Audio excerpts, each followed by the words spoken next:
As you know, we are in the process of doing a major study of countries of focus and women, peace and security.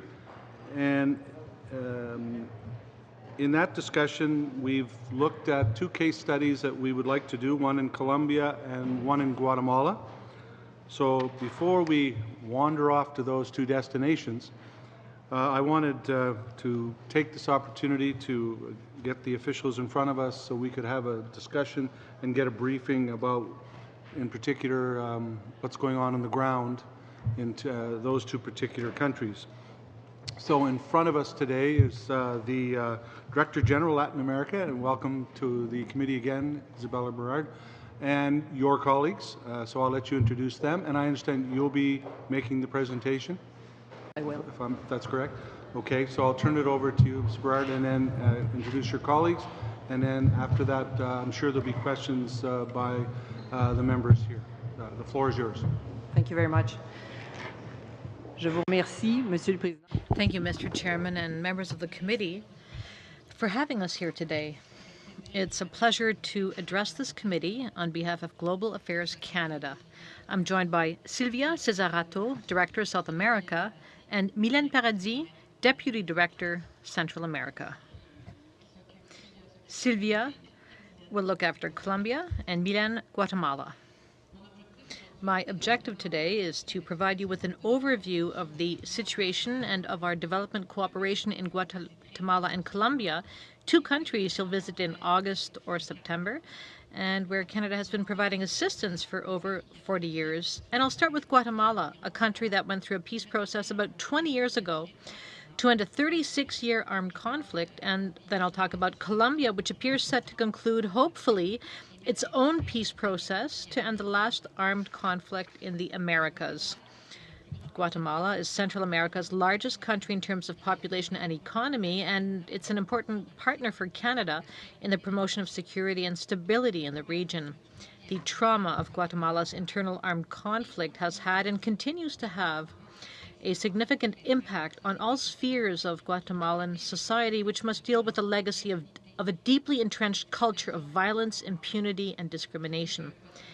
Despite being the largest economy in Central America, nearly 60% of its population lives in poverty, and almost a quarter of its population lives in extreme poverty, and great social and economic inequalities persist. Guatemala also has the largest indigenous population in Central America, representing more than 40% of the country's total population, and some of the most vulnerable communities in the country. Guatemala has made initial progress in the fight against corruption and impunity. However, as we approach the 20th anniversary of the peace accords, it's clear that space remains for improvement in many areas, particularly in addressing social and economic inequalities, which were among the root causes of the conflict. Guatemala remains one of the most dangerous countries in the world for women.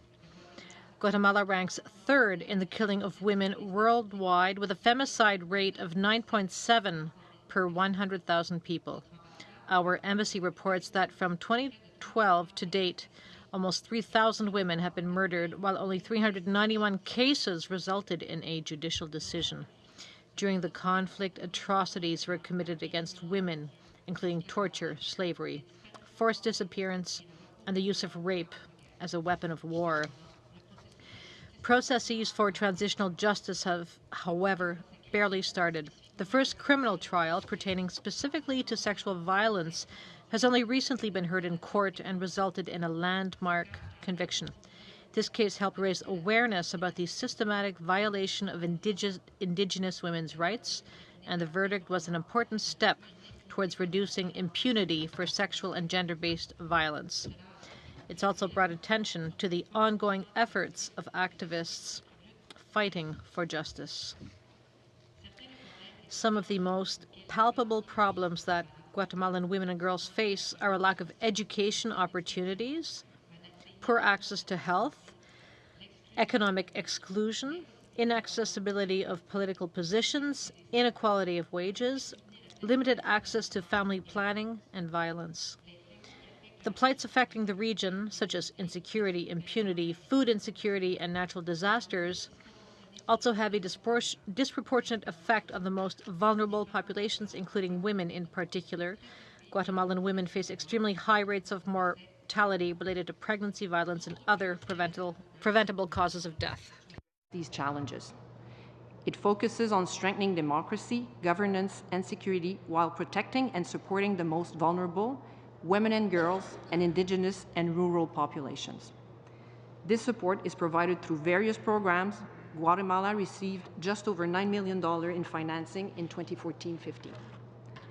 I'm very pleased that you will have the opportunity to visit several projects and witness the contributions we made in addressing the many challenges Guatemalans, and especially Guatemalan women, face today.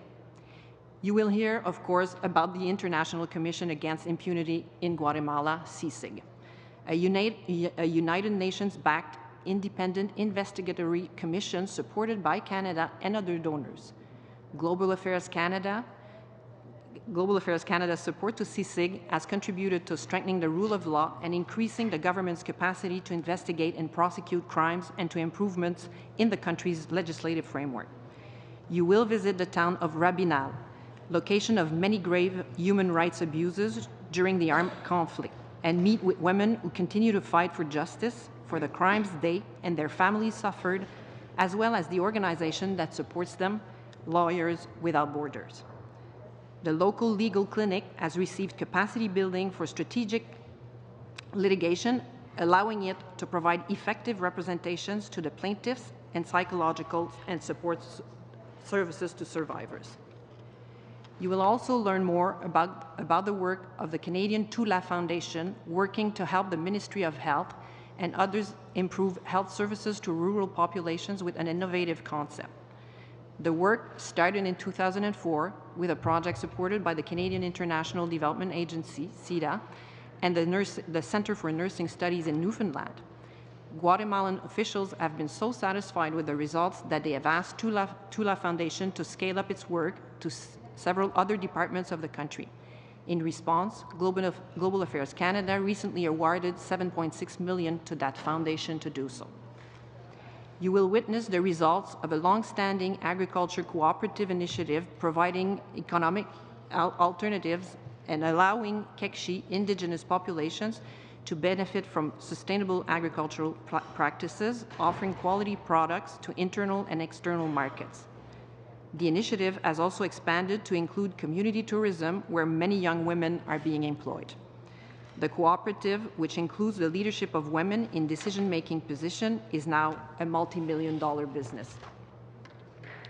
You will also meet with girls who have received scholarships, which have enabled them to continue their studies. In impoverished communities, girls are the first to leave school, most often around the age of 12, when schooling is no longer free. The longer they remain in school, the better their future prospects are for health, employment, and for getting their rights respected. In Guatemala City, you will meet with members of Congress and other government representatives to hear of the government's approach to issues broadly relevant to women, peace, and security, including the preparation of legislative initiatives and amendments. Finally, you will visit the Memory House in Guatemala City, which memorializes the history of the armed conflict. It will provide important insights into the causes and effects of the conflict and the efforts of Guatemalan organizations to ensure these events are never forgotten or repeated. You will meet with women leaders from civil society to hear their achievements in fighting for an equal and just society, as well as the many challenges that remain. Je poursuivrai maintenant avec quelques observations. I'll now continue with some observations on Canada's role in supporting women, peace, and security in Colombia.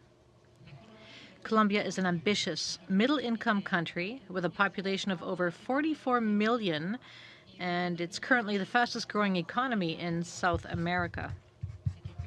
It's a key partner for Canada in the Americas as it shares our values of democracy, human rights, environmental sustainability, economic integration, and international security. It also seeks to play a greater role in the region and on the world stage. Colombia's stability and trajectory matter, particularly as we witness the deterioration of neighboring Venezuela. Colombians represent our largest Latino diaspora community in Canada. Our commercial relationship with Colombia is also very important. We were the first G7 country to sign a free trade agreement with Colombia, which has been in effect since 2011. Our embassy estimates that we now have over $10 billion in cumulative Canadian investment in Colombia. At the same time, Colombia is home to the last war in the Americas, a complex internal armed conflict between the government, guerrilla movements, and a host of armed criminal groups, which has lasted over 50 years. The conflict has claimed over 220,000 lives, 80% of which were civilians. It's forced more than 6 million people from their homes, such that Colombia has long held the record for the highest number of IDPs, internally displaced people, in the world. It's now second after Syria. Colombia also has the second highest number of landmine victims in the world after Afghanistan. It's one of the most unequal in the world, comparable to Zimbabwe. The relationship between inequality and the armed conflict is clear. Tensions emerge to challenge the concentration of power and wealth in the hands of the elites. The good news is that Colombia is changing. Its government is currently concluding peace negotiations with the Revolutionary Armed Force of Colombia, the FARC, the largest guerrilla group. Initial agreements have been reached on 4 of the key items: rural development, political participation, drug trafficking, and illegal crops, and transitional justice. We expect agreements on the remaining 2, a ceasefire and disarmament, to come shortly. Official negotiations with the second guerrilla movement, the National Liberation Army, are also expected to begin soon. A UN Security Council political mission for Colombia was approved earlier this year. The mission is planned to be comprised of unarmed observers from Latin America countries responsible for monitoring and verifying a bilateral ceasefire with the FARC and laying down the arms. Our Prime Minister met recently with Colombian President Santos and expressed Canada's commitment to peace building in Colombia. The conflict has subjected the civilian population to widespread human rights abuse, ranging from targeted assassination, forced disappearance, forced displacement, rape, and recruitment of child soldiers. Women and children have been the victims of violence, exploitation, and abuse by armed actors. Teenage pregnancy is extremely high. 1 in 5 Colombian women, aged 15 to 19, are or have been pregnant. 64 of the pregnancies are unplanned. Global Affairs Canada's support to Colombia totaled close to $40 million in 2014-15, with a focus on human rights, child protection, education, and conflict victims, inclusive economic growth, rural economic development, and peace and security, for example, justice, landmine action, sexual and gender-based violence. This support also includes international humanitarian assistance contributions delivered by organizations like the International Committee of the Red Cross. Canada's response has been an integrated one precisely because these issues are interrelated. Lack of development in rural areas is both the cause and the result of weak rule of law and limited governance presence. And while Colombia certainly has stronger state capacity than many other conflict-affected countries, international presence, expertise, and resources are required to help bring a meaningful state presence to lawless regions that have been the epicenters of conflict for decades. One area where Canada continues to make a meaningful difference is our leadership in supporting child protection and education. Our programming, executed by organizations like Plan International and the Save the Children, and situated in the most conflict-affected departments of the country, helps the most vulnerable children and youth develop life options and resist recruitment by illegal groups. Our projects emphasize gender equality, empowering young women to become community leaders and agents of change. Our inclusive growth programming, executed by organizations such as the Canadian Cooperative Association, Soco des Vies and Développement International Desjardins, helps develop cooperative rural businesses, empowering women as participants and leaders. Our peace and security programming and our support to the Office of the UN High Commissioner for Human Rights and the UN High Commissioner for Refugees has helped provide justice for women victims of sexual violence and armed conflict. I also want to highlight the advocacy work of our embassy in Bogota, which leads donor coordination groups on human rights and on gender equality. Together with UN Women, our ambassador and director of cooperation are leading the dialogue between the international community and the government on the inclusion of gender in peace negotiations. Our reference point for this work is, of course, the UN Security Council Resolution 1325 on women, peace and security. The Gender Equality Group has already succeeded in convincing the government to create a national gender subcommission to provide input to the peace negotiation.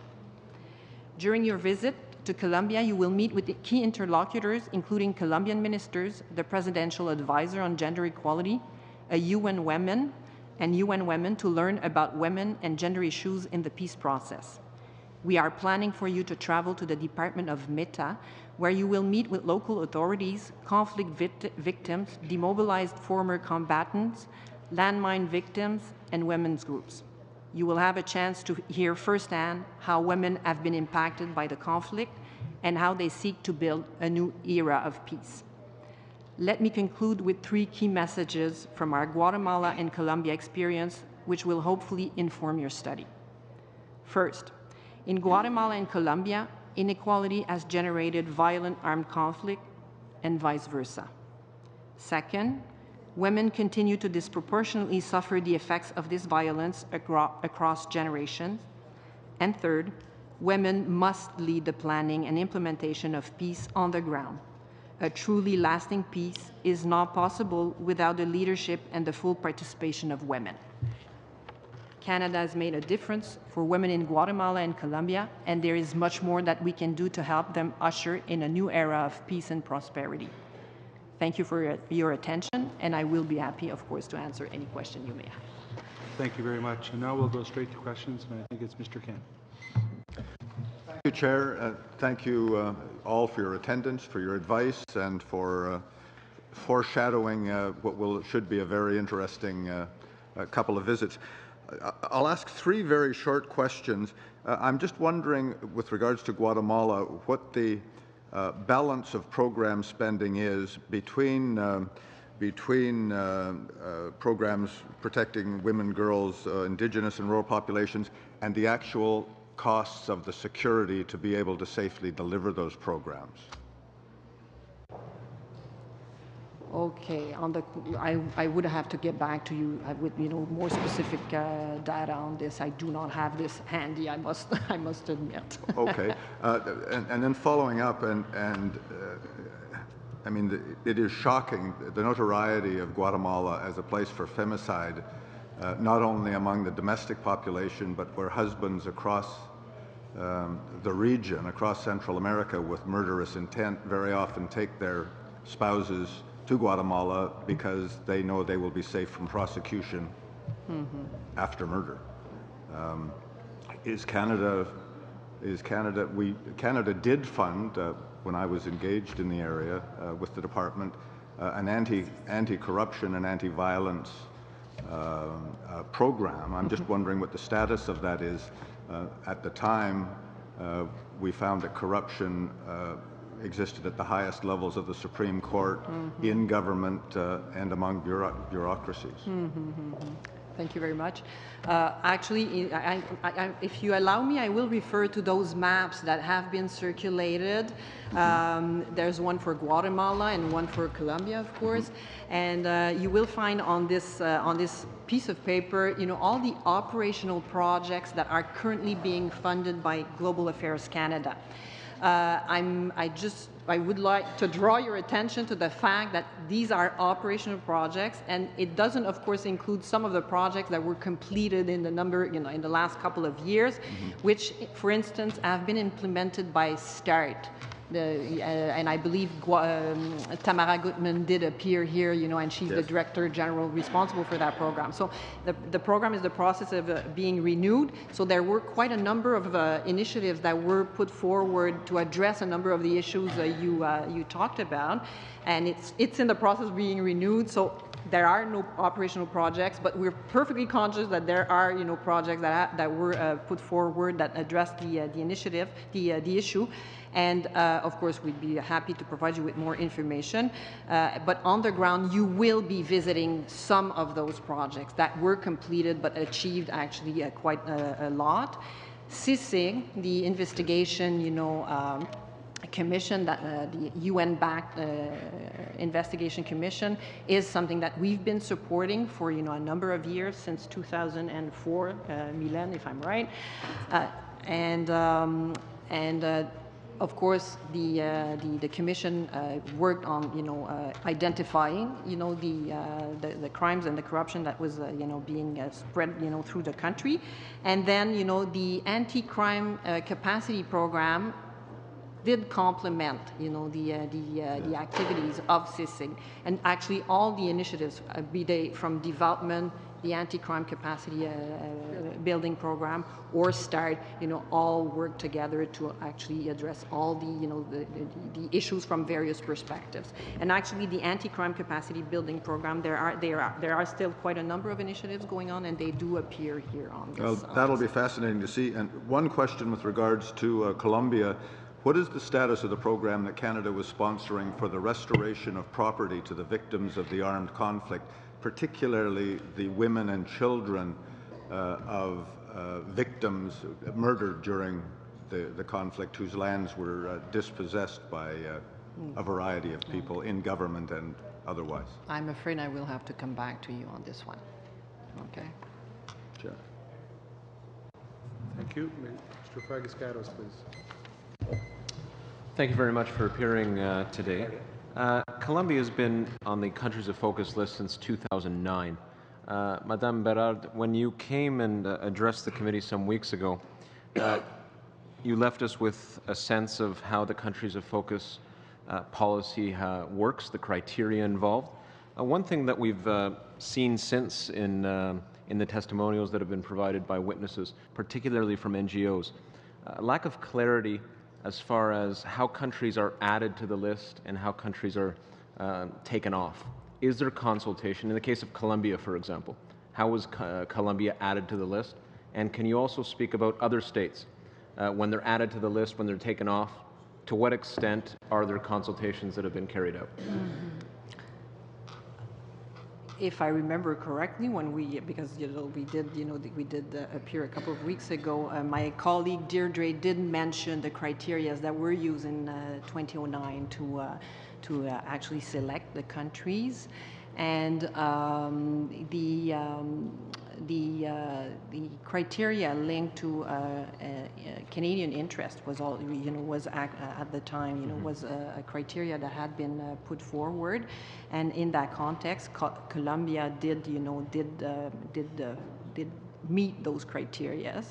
Was there consultation? I wasn't at the time. I was working on a geographic program then, so from a policy perspective, I guess you should be asking some people who were involved in the process itself to get a better sense of whether or not, there were consultations or what type of consultations were led then. Okay, so you're saying it was more in line with, the decision was more in line with Canadian strategic interests or policy priorities. We had been, when I appeared, I did mention that we all from like 20 years ago, the 10 countries in which we were exactly the same as in 2014-15. Of course, the balance was slightly different in terms of amount of money that was granted to those countries. So we have been in Colombia for quite a number of years. Okay. Since you mentioned criteria, I would be remiss not to follow up on that point. when you testified, the focus was,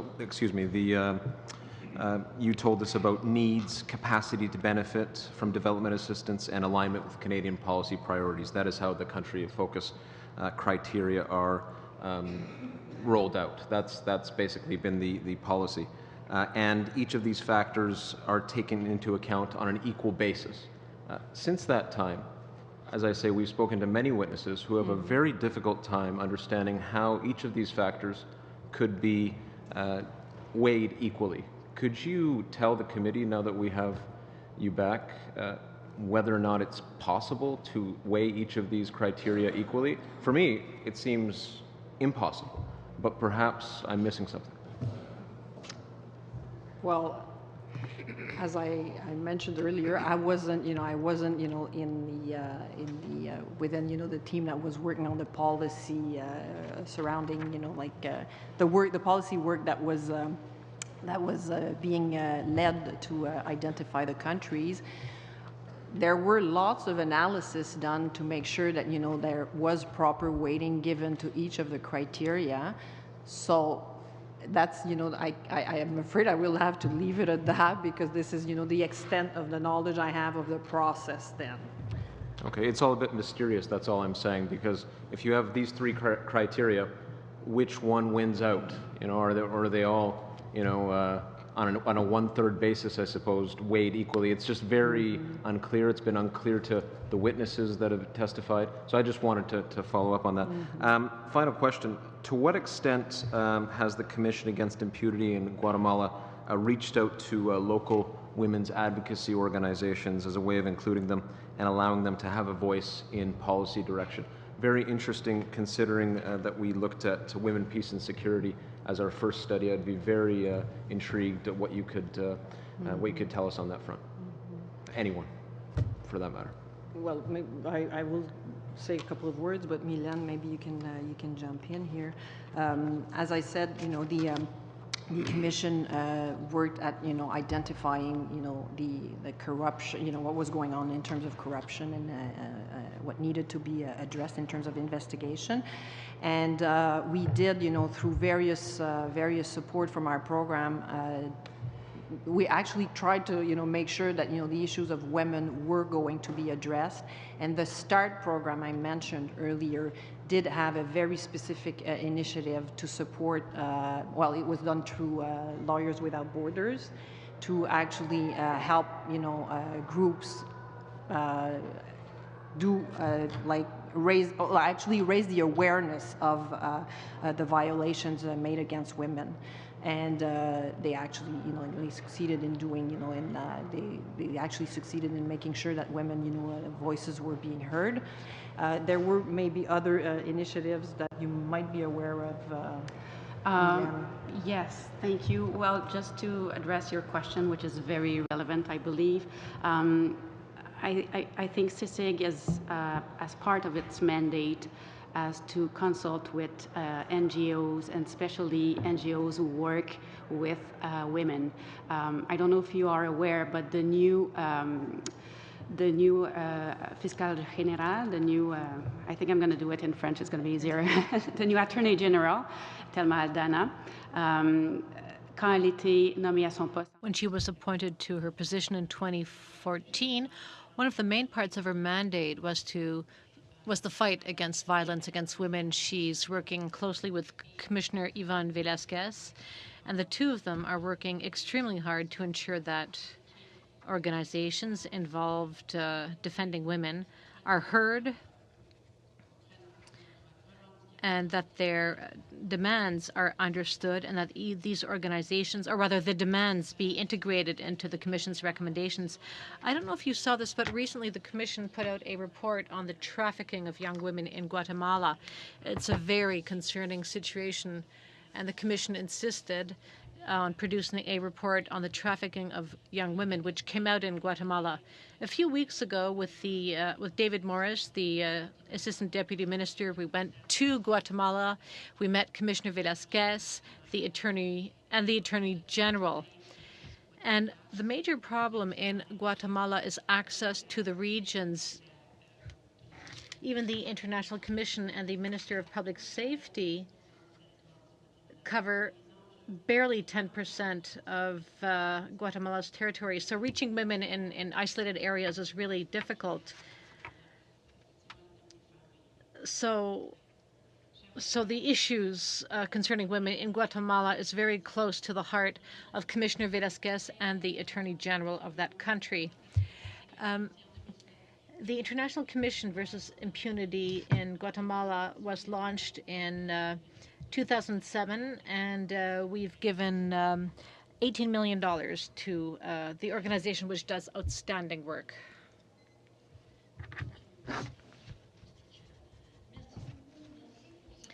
Thank you very much. Thank you for your very interesting presentation. I greatly appreciated it, and I'm going to keep my copy close at hand. However, I cannot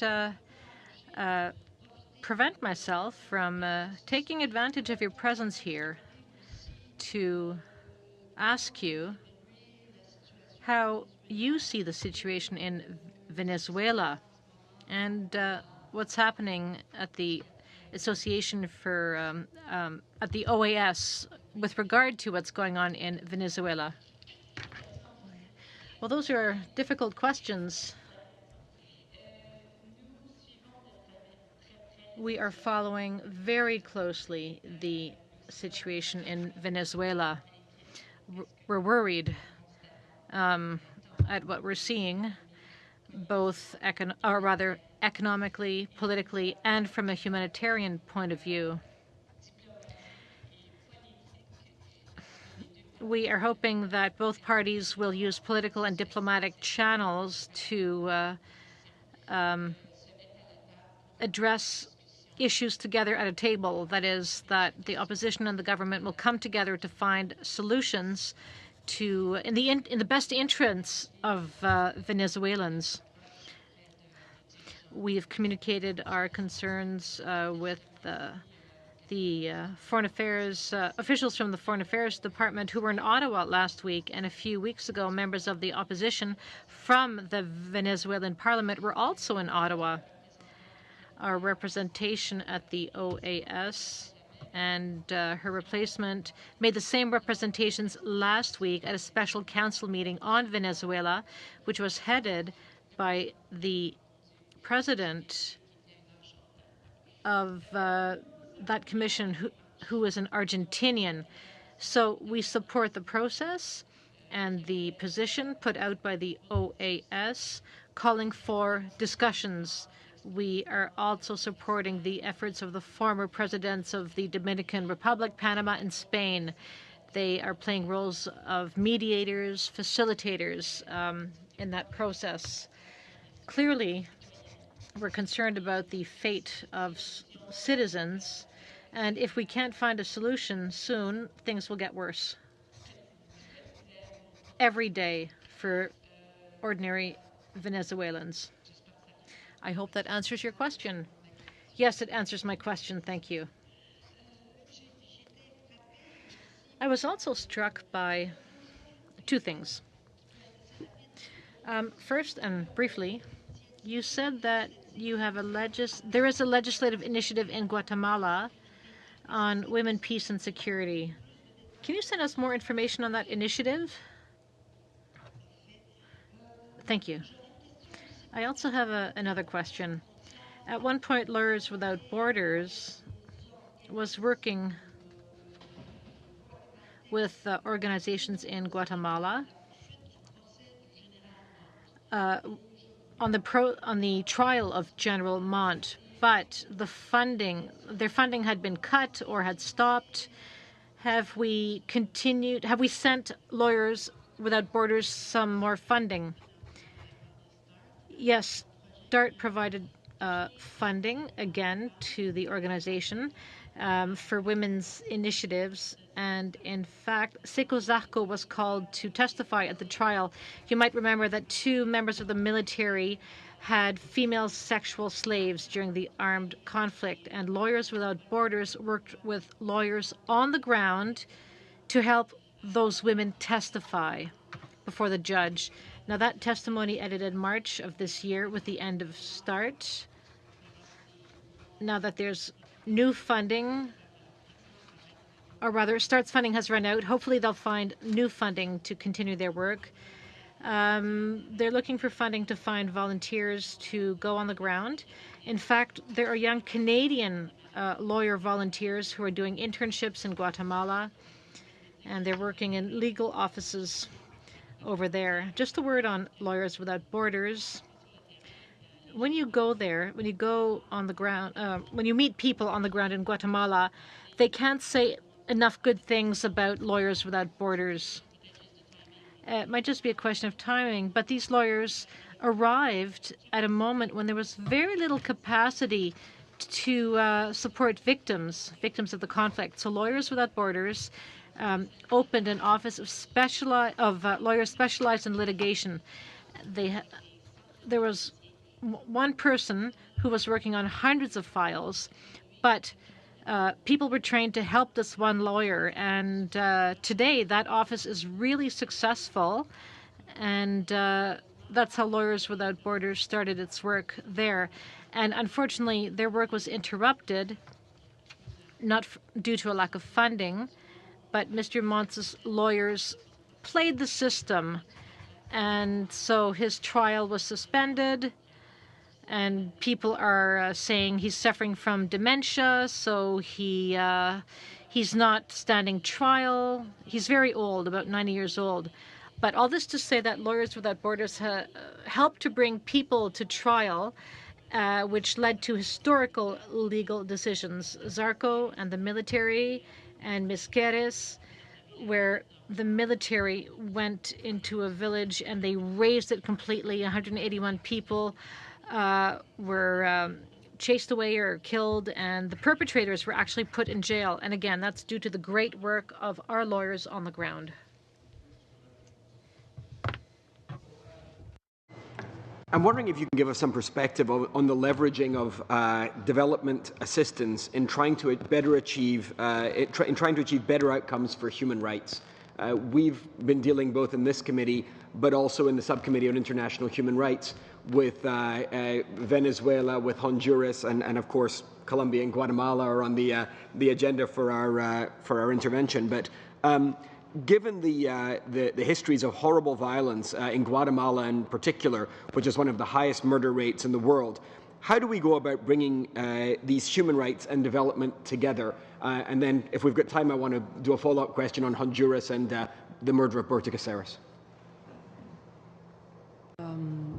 Maybe I can, and I did mention last time, I appear that, like we do, of course, pay a lot of attention to human rights, and, of course, through our development programming and other programs that are being implemented by Global Affairs Canada, we are, always very mindful of the human rights perspective. As a matter of fact, it is part of the Official Development Assistant Accountability Act. It's an element that we need to address when we assess and plan for our initiatives, for those initiatives being supported through the international assistance envelope. So, so you do address those issues through various means. You're addressing the root cause of poverty. So you're either, helping, communities to develop economically, provide services, health, education services, so people, do feel, have opportunities to grow. Of course, we do offer capacity building to government institutions, so they can better meet the needs of their population. And through other programs such as the START and anti-crime capacity building, well then, we do work with investigation commissions and in the justice sector to make sure that, whenever there are issues, these can be addressed. In Colombia, for example, we do co-chair a group on human rights. We're co-chairing with UN Women. UN Women. This is a group that actually has managed to get 2 women involved in the peace process, which wasn't, the case. There wasn't anybody, there were no women that had been identified to be part of the peace process negotiation, to be participating. So we feel that this is, this is essential. For Guatemala, maybe Milen, are there well, there's the CICIG, of course, we're supporting. Yes, there is also a group of donors, and Canada always raised human rights in the context of this group of donors. So it's basically a cross-cutting thing. It's a combination of the actions of our people on the ground, our ambassadors and our team on the ground who are having policy dialogue with the government, and through initiatives such as bilateral programs, partnership programs, and anti-crime capacity strategy, etc. So one issue that comes up when the issue of human rights, whether it's women or, in the case of Berta Caceres, a human rights defender, again, we're broadening it to the kind of the Latin American theater here, but is accountability and our ability to, while it's kind of in the rules, are we able to hold these countries accountable, obviously taking into account that we want to continue getting development assistance in there. Is it actually, are we finding a way to have our voice heard on these issues when they come up? And is it effective? I guess that's the better part of the question. Well, certainly in Colombia, well, of course, we're dealing with a more sophisticated government, right. So it is, like we're having, we're having conversations with the government, and they do feel accountable for towards their population. So it is probably less of an issue than countries like Guatemala, where it is more of it is more of a challenge. Again, CICIG, working with CICIG, making sure that civil society is involved, that we do allow population to be educated and have healthy lives, make them more allows people to be able to exercise their rights, essentially. Mr. Chair, do I have any more time? I'm okay. You got 50 seconds. Oh, sorry. No, go ahead. I was going to add, in addition to that type of this support, is the strengthening of institutions and capacity building that we do on the justice side and on the policing side as well. So to answer your question with respect to Betty Caceres, for example, there are programs that are being put into place in Central America where we're working to increase the capacity of the police in terms of their investigative techniques. And working with the public defender and attorney general, say, to prosecute these crimes. So yes, in terms of defending human rights defenders' rights, but also strengthening the justice and policing sector at the same time. So to speak to Isabelle's point, it's an integrated approach. Thank you, Mr. Levitt. Mr. Miller, please. Merci de vos présentations. Thank you very much for your presentations. I'd like to talk about the role of women in development aid. We've just concluded a report on peace and security and the important role that women play, and which they are playing increasingly in this area. Ms. Paradis, you talked specifically about development aid, and again, I find it strange that there's not enough money.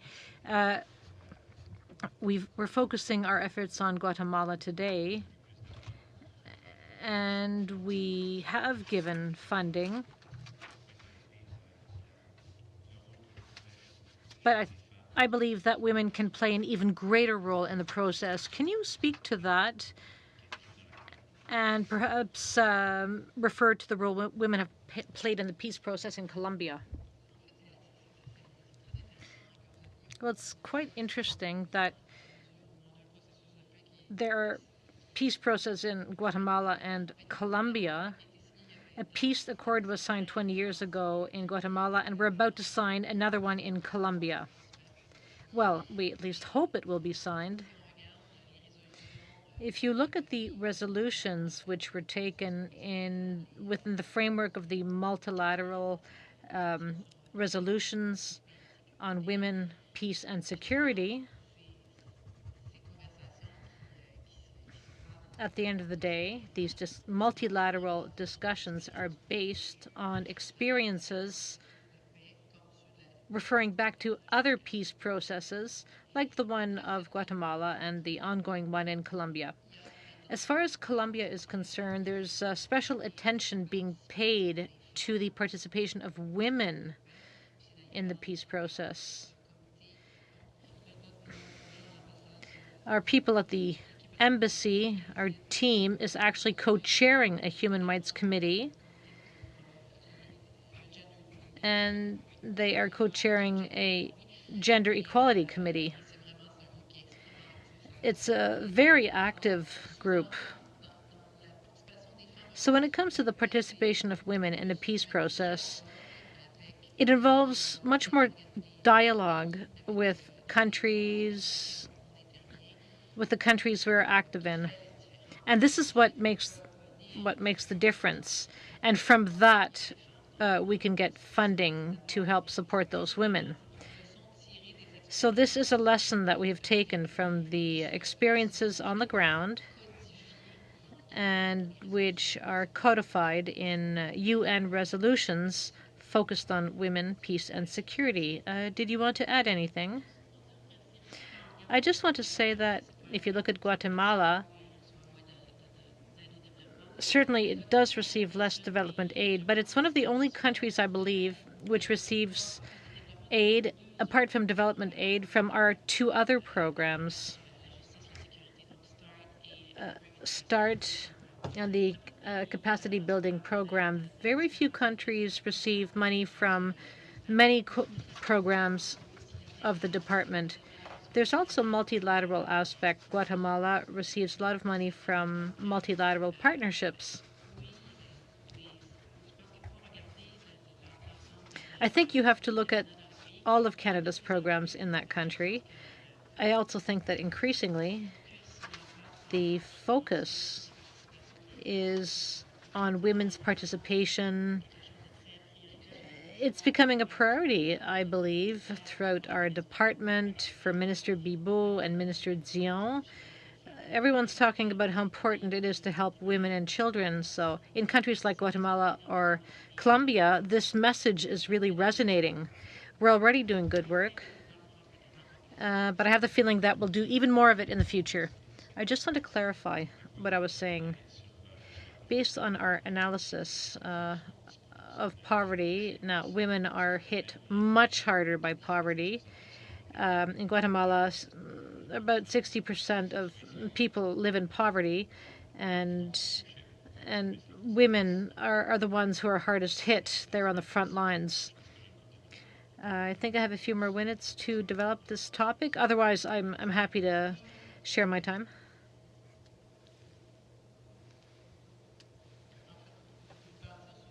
Well, to follow up on what Mylène was just saying, and if I understand correctly, Minister Bibeau appeared before the committee,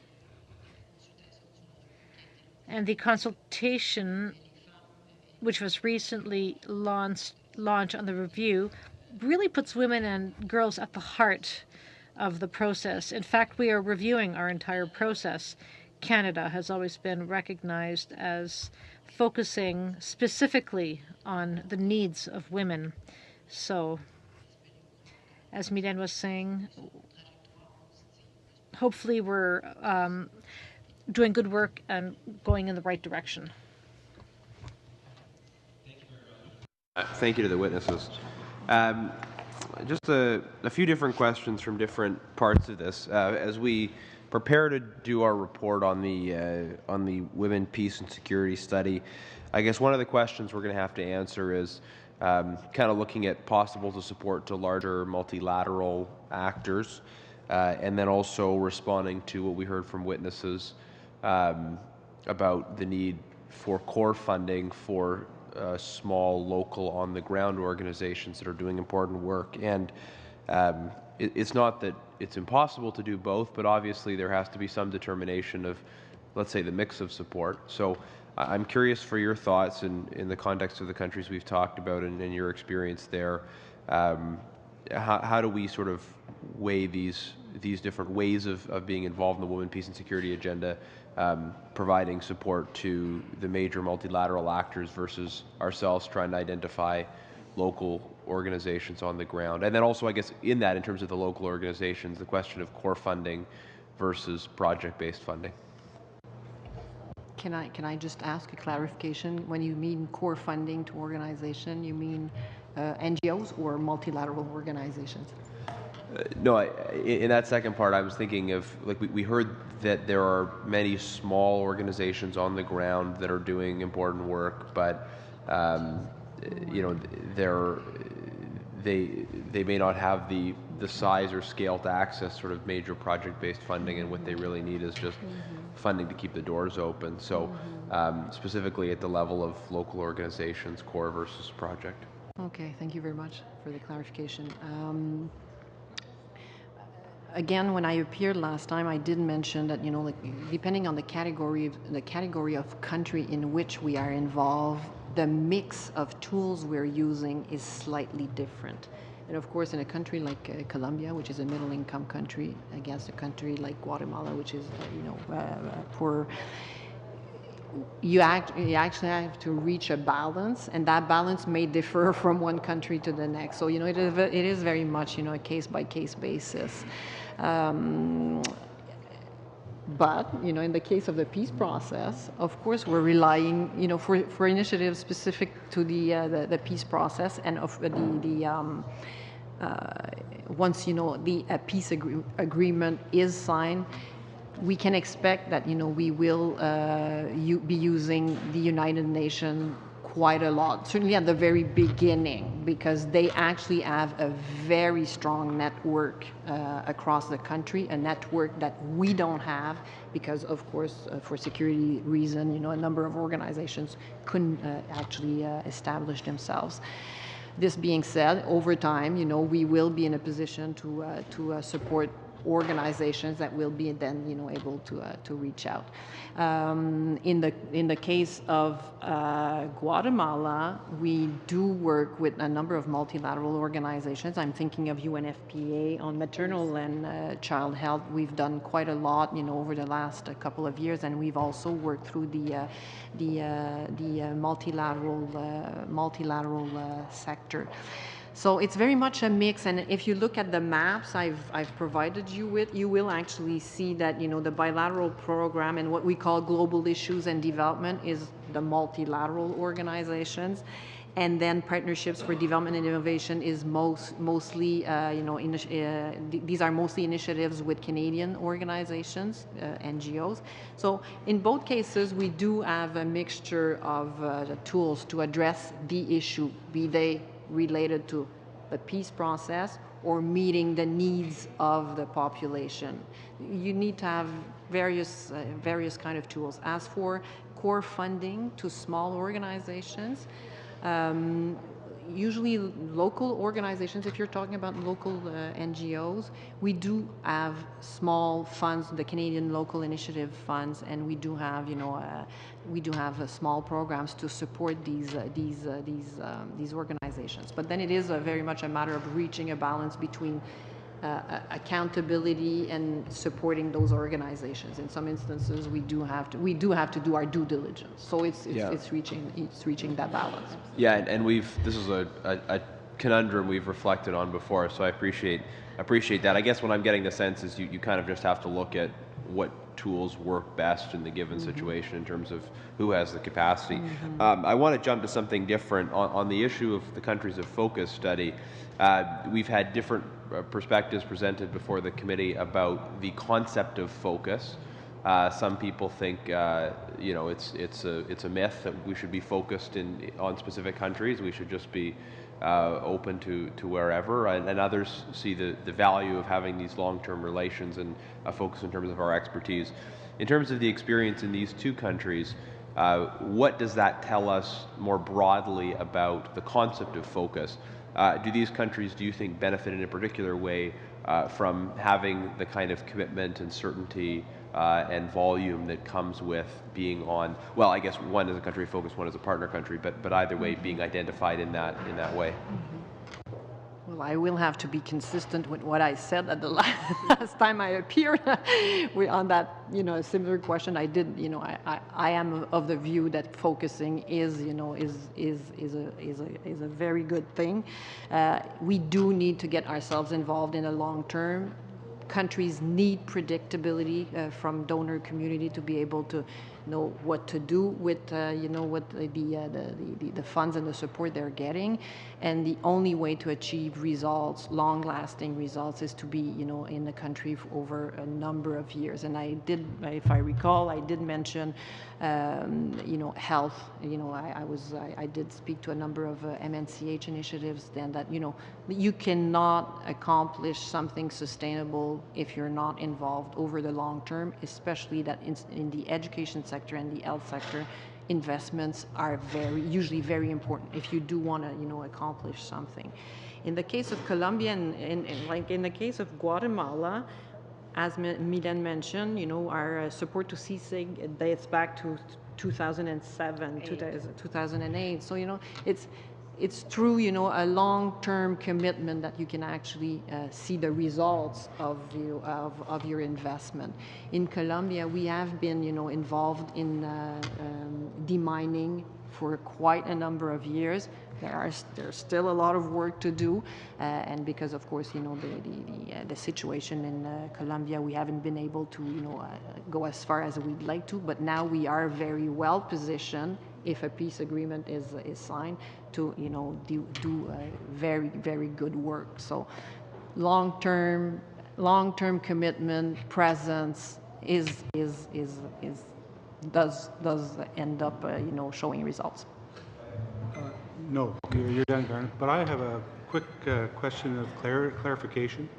My understanding is that the Canada Fund for Local Initiatives does not supply funding for core funding, and it says specifically in your program and your policy, and we've been told by many witnesses that in fact that is becoming a serious issue. So has something changed, or are the witnesses that I've heard from not correct in that endeavor? Because your comments suggest that this program, in fact, does give core funding. No, I'm sorry if I gave the impression that, CFLIs is giving core funding. It isn't. But, I was trying to address the issue of supporting local organization. This is what I meant. But Sylvia, you want to add? No, just to reiterate, that's true that at the moment, the way the fund is rolled out is on an initiative basis. But one of the main objectives of the fund is also to help build capacity within these smaller NGOs. So that we do have program coordinators within our embassy, or sometimes working with our embassy, to help build that technical knowledge within the local NGO population, which will help them to then seek other funding from perhaps bigger donors to help the core funding issue. So I think that's an important one. So at the moment, it is initiative-based in the way that we roll it out. Okay, thank you. Mr. Sani, please. Ms. Lavadière would like to ask a very, very short question, Mr. Sani. Do you mind? Ellen? Thank you very much. Merci beaucoup. Ça sera très, très bref. Thank you very much. I'll be very brief. When are we going to receive the review of the report on human rights in Colombia within the free trade agreement we've signed with that country? Well, soon, very soon. The document has been drafted. It's ready. And we expect it to be released in the coming weeks. Very much for coming here today. I had just a question that I wanted to ask about some clarity. If you could help me understand this. My friend, Mr. Levin, mentioned that Guatemala had 5,000 murders. And so when we look at the northern triangle of countries, whether it be El Salvador, Guatemala, or Honduras, we know that part of the situation is the gang warfare that's happening between MS-13 and Barrio 18. So all three countries are affected by the same problem. But our aid delivery is a bit different because Honduras is a country of development, but Guatemala is a partner in development. So because the borders are very porous and the situations that are affecting all three countries are similar, and we're talking about regional stability, so I'm just wondering because I know in Guatemala where focus is on food security and human security, In Honduras, there's a different focus. So I'm wondering if are we misaligning our focus and not achieving it? Because part of the issue I'm sure many NGOs have is aid delivery, because if the situation is not safe. So would it be more, I think, prudent to focus on the regional stability, not only just one country, because all three countries have the same situation, they're geographically very closely located. Would it not be more prudent for Canada to focus its efforts on the regional stability of that area to make sure that we deliver the aid effectively? That's a very good question. Actually, we're totally cognizant of what you're describing, and our analysis over the past couple of years have led us to believe that we needed to start changing our focus. So yes, in Guatemala, we were involved in food security, and especially on the bilateral front, we were focusing on food security and health and education, and in Honduras as well. At some point, MNCH was very much front and center. We have started to shift our focus. In the past, I'd say the past year, actually, you did refer to the consultation our Assistant Deputy Minister held in Guatemala. He also did go to Honduras, and those questions were raised by the government and by some of the interlocutors he met with, and clearly we've indicated that we're totally open to start shifting our focus to address those issues of insecurity and try to address the root cause of this problem. The second question I want to ask, and you brought up the women, the insecurity, and now that Guatemala is on the cusp. Oh, sorry, actually, Guatemala signed a peace accord 20 years ago, but now Colombia is on the cusp. And now, post-conflict, do we have any mechanism of providing a space for whether it be mental health or women's health in those areas, especially because Colombia has a different issue, because 40% of the FARC members were women, so you have to reintegrate them into society and create a space for them. But in Guatemala, it's something else. Do we have a mechanism or is there a plan to address the same issue but in two different places? Usually, our humanitarian assistance, the humanitarian assistance that we have provided in Guatemala, and the one that was just announced for Colombia, will address issues related to the health of women. And in the case of Colombia, it will deal with indigenous women as well. And of course, through our health programming, our normal health programming, we have been indirectly dealing with the mental health issues and issues women the victims. And we did mention earlier the Canada Fund for Local Initiatives. In the case of Guatemala, they did have specific initiatives to address mental health and support the victims as well. And I think we'll wrap it up there, colleagues. Try and stay on time today for a change. Have a bad habit on Thursdays, I understand, of making it longer than it's supposed to be. So on behalf of the committee, I'd like to thank our witnesses from the department, and much appreciated. And just keep in mind that we're very seized with these issues, and we'll look forward to meeting you many times again.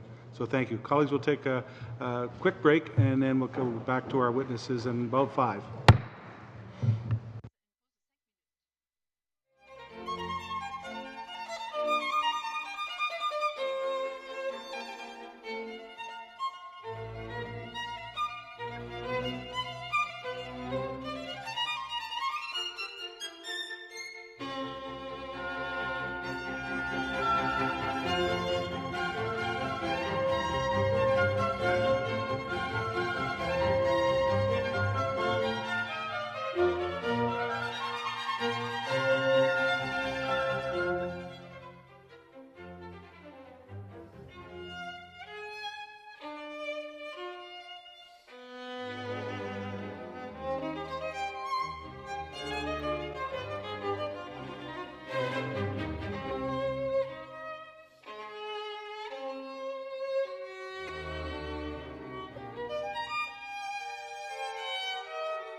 much for your attention. We'll bring this committee meeting back to order. And in our second hour, we're going to hear from Jean Daudelin, the Associate Professor, Norman Paterson School of International Affairs, Carleton University, and the FAAE Corporation. Michael Greenberg is the chair and is in front of us today. And Inter Pares, Bill Fairburn, who we've talked to before, and welcome back, Bill. And Kairos, we have entertained before, but it's from the Rachel Warden, who's the coordinator for Latin America Partnerships in Gender Justice. So welcome to all of you.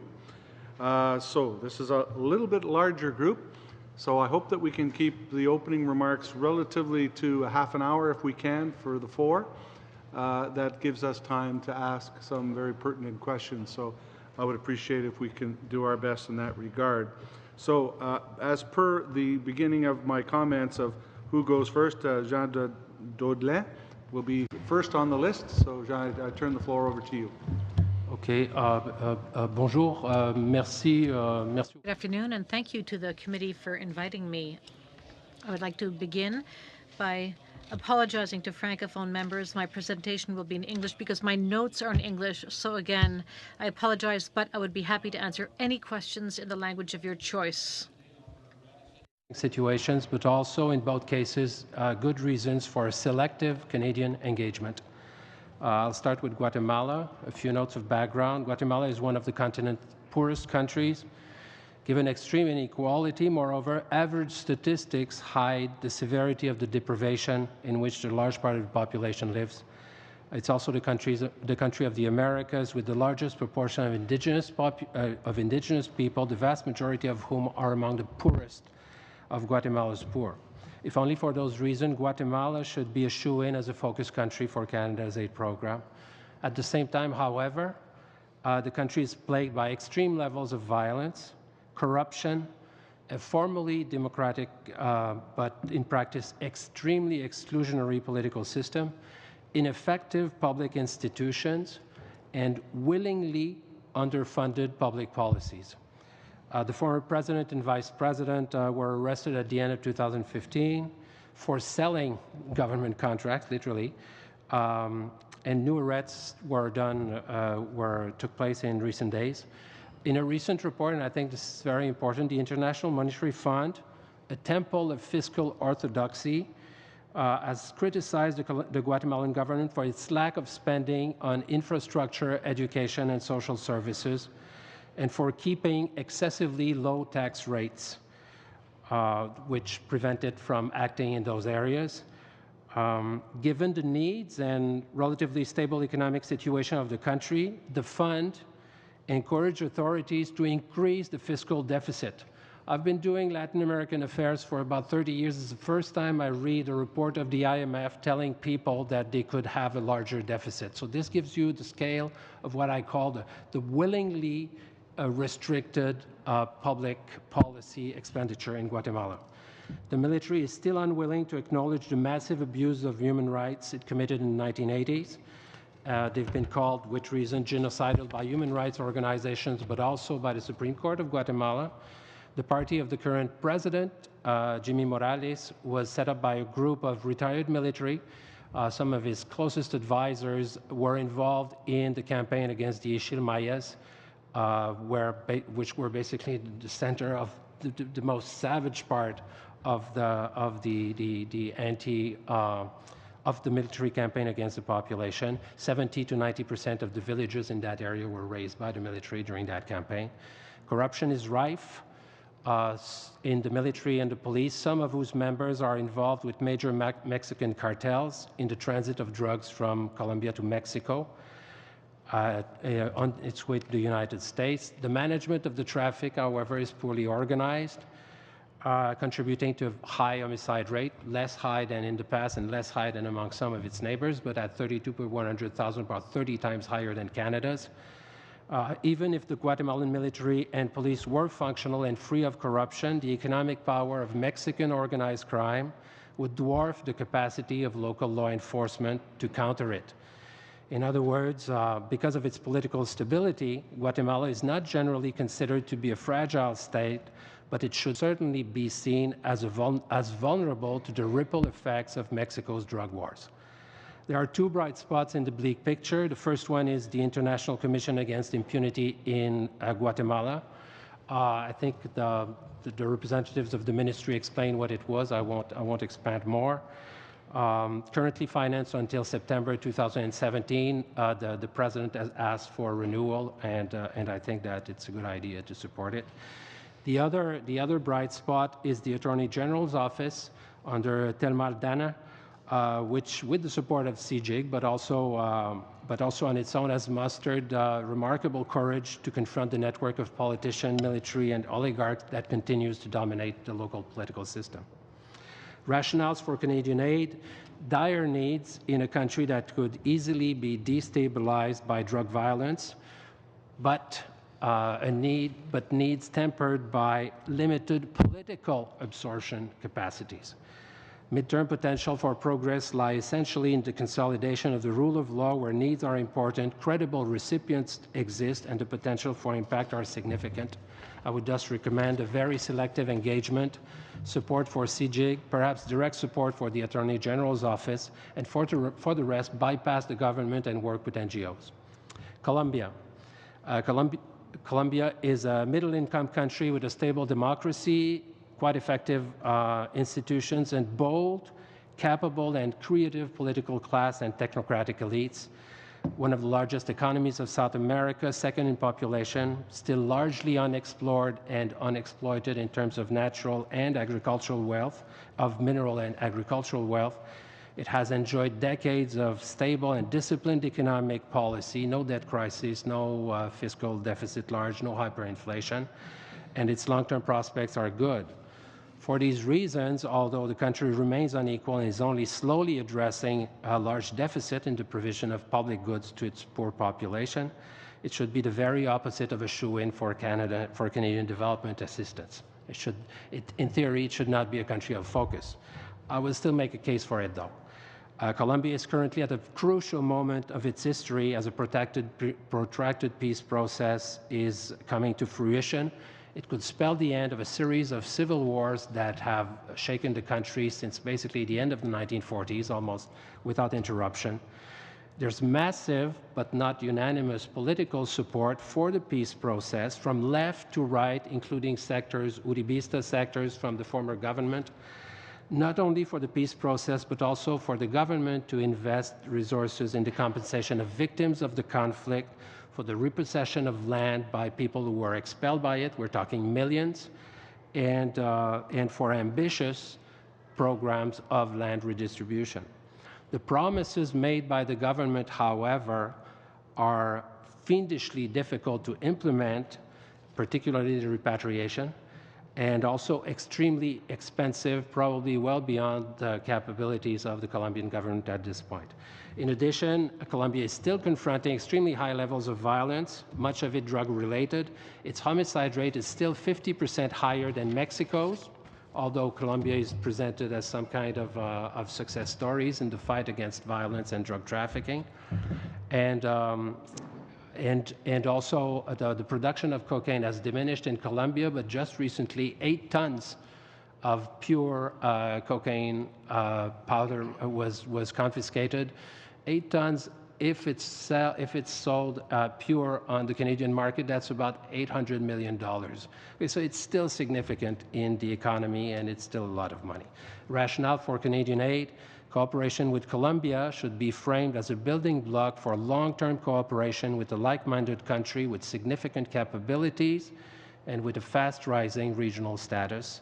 The best way to see it is to think of what Chile has become since the FTA in 1997, only in this case with a country whose demographic, economic, and military capabilities and potential are much more significant.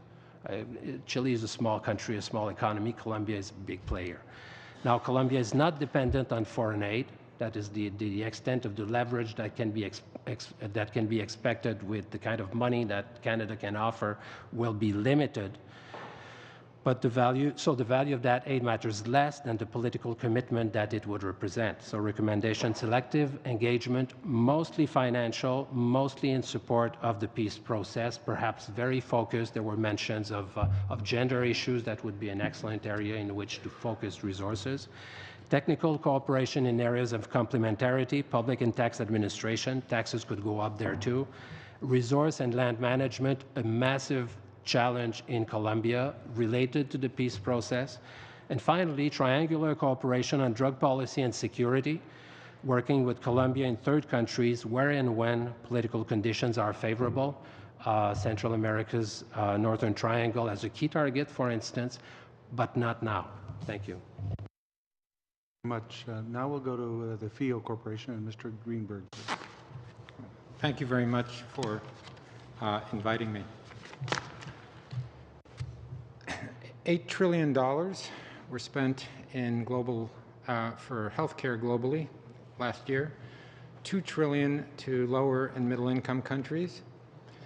$30 billion, a number that sounds small only when you compare it to these huge numbers, but is a massive number itself. $30 billion were spent on global health by the aid community, USAID, UK Aid, us, Gates, Global Fund.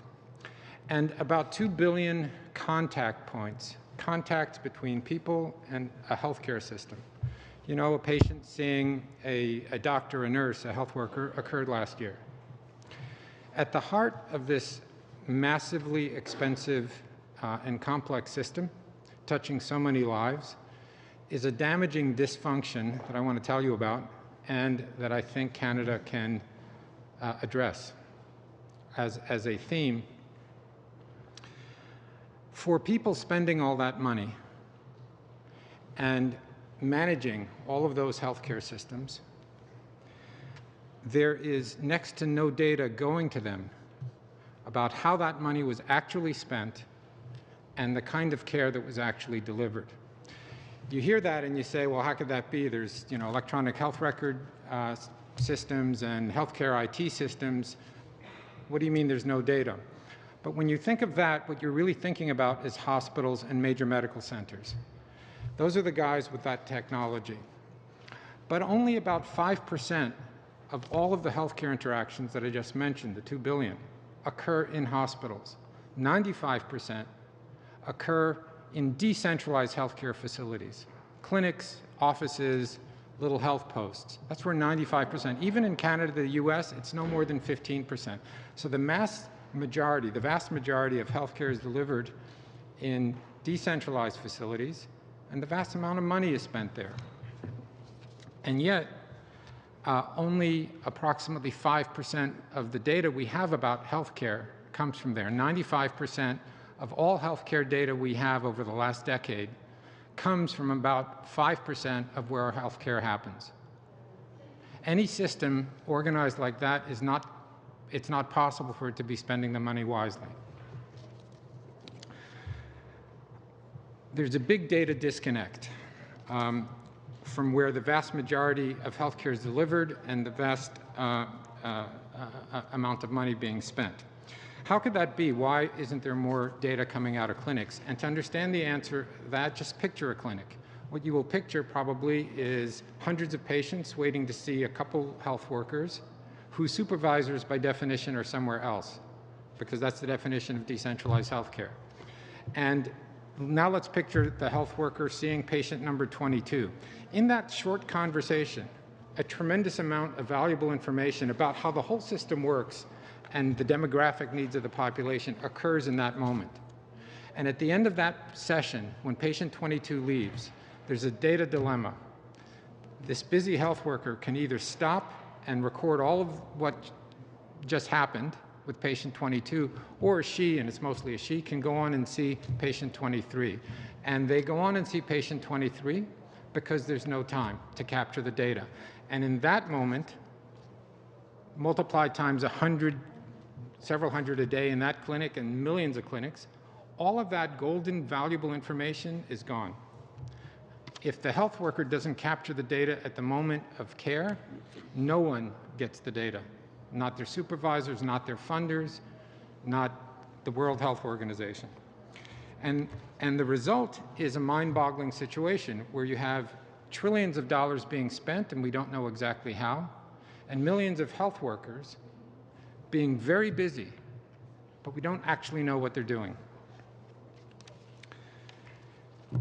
FAAE Corporation is a Canadian company that has solved this problem and is scaling this solution globally. It's a solution that I'll describe briefly and then get back to the main problem.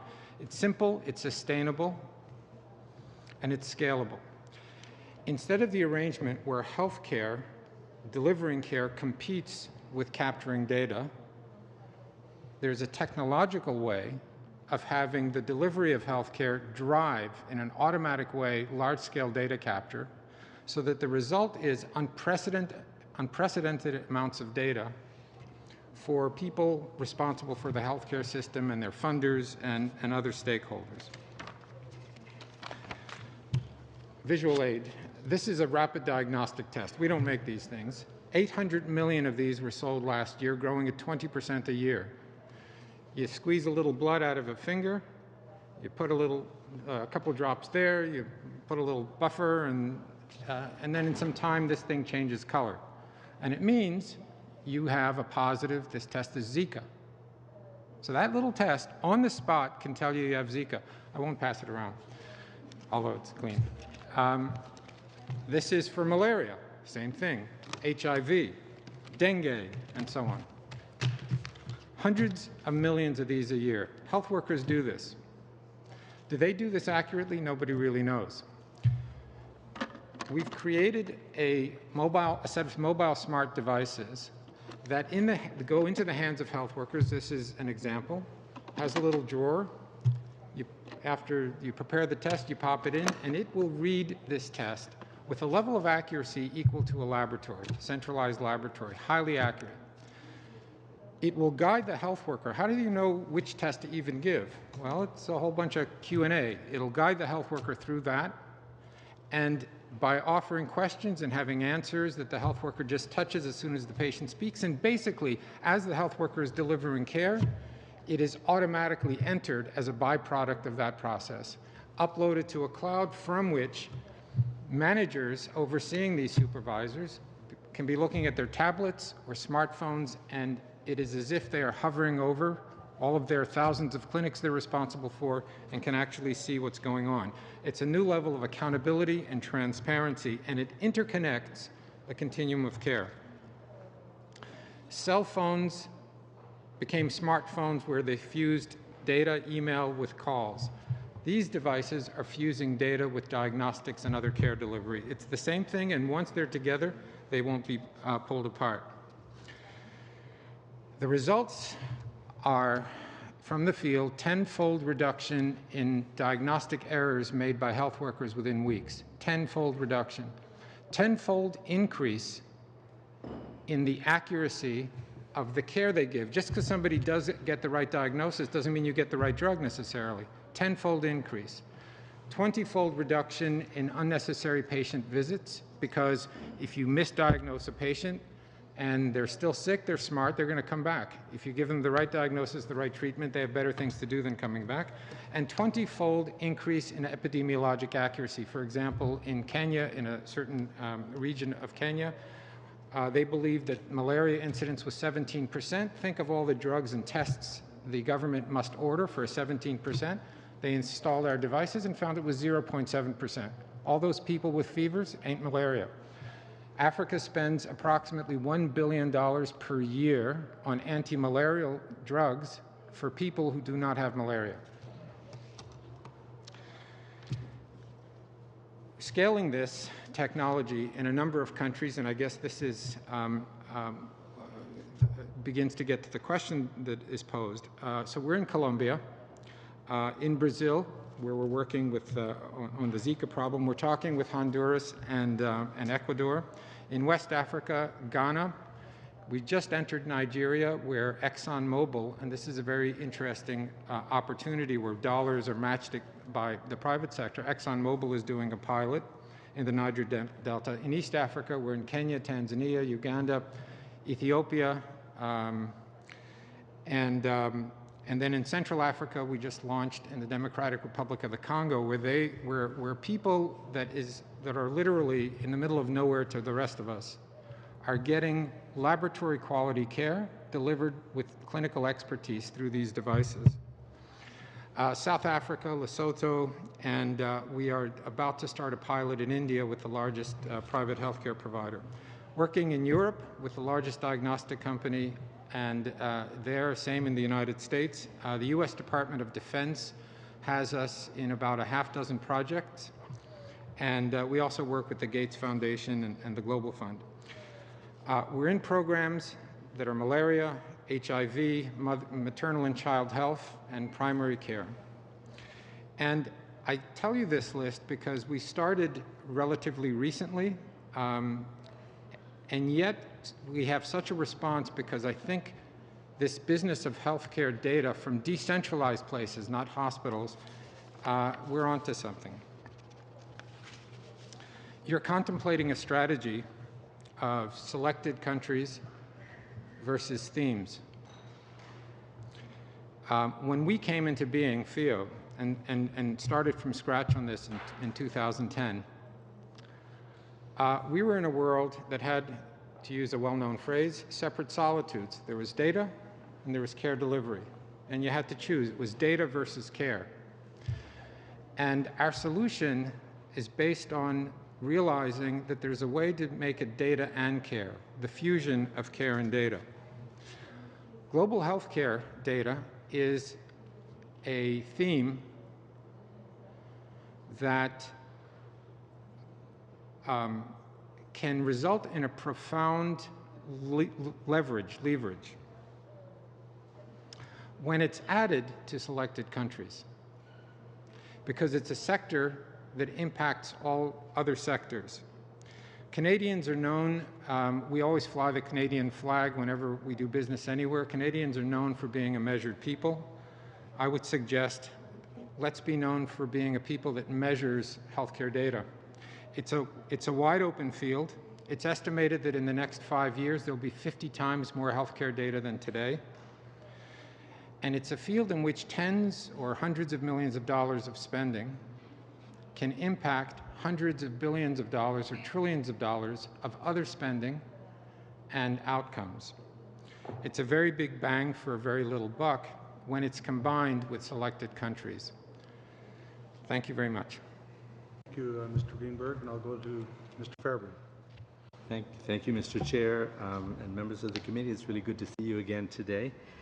Thank you for the invitation to come and make a presentation. I've been asked to give some input about your upcoming trip to Latin America, as well as to provide some insights and recommendations on the study you're conducting. So I'll do the best to do this in the time that I have.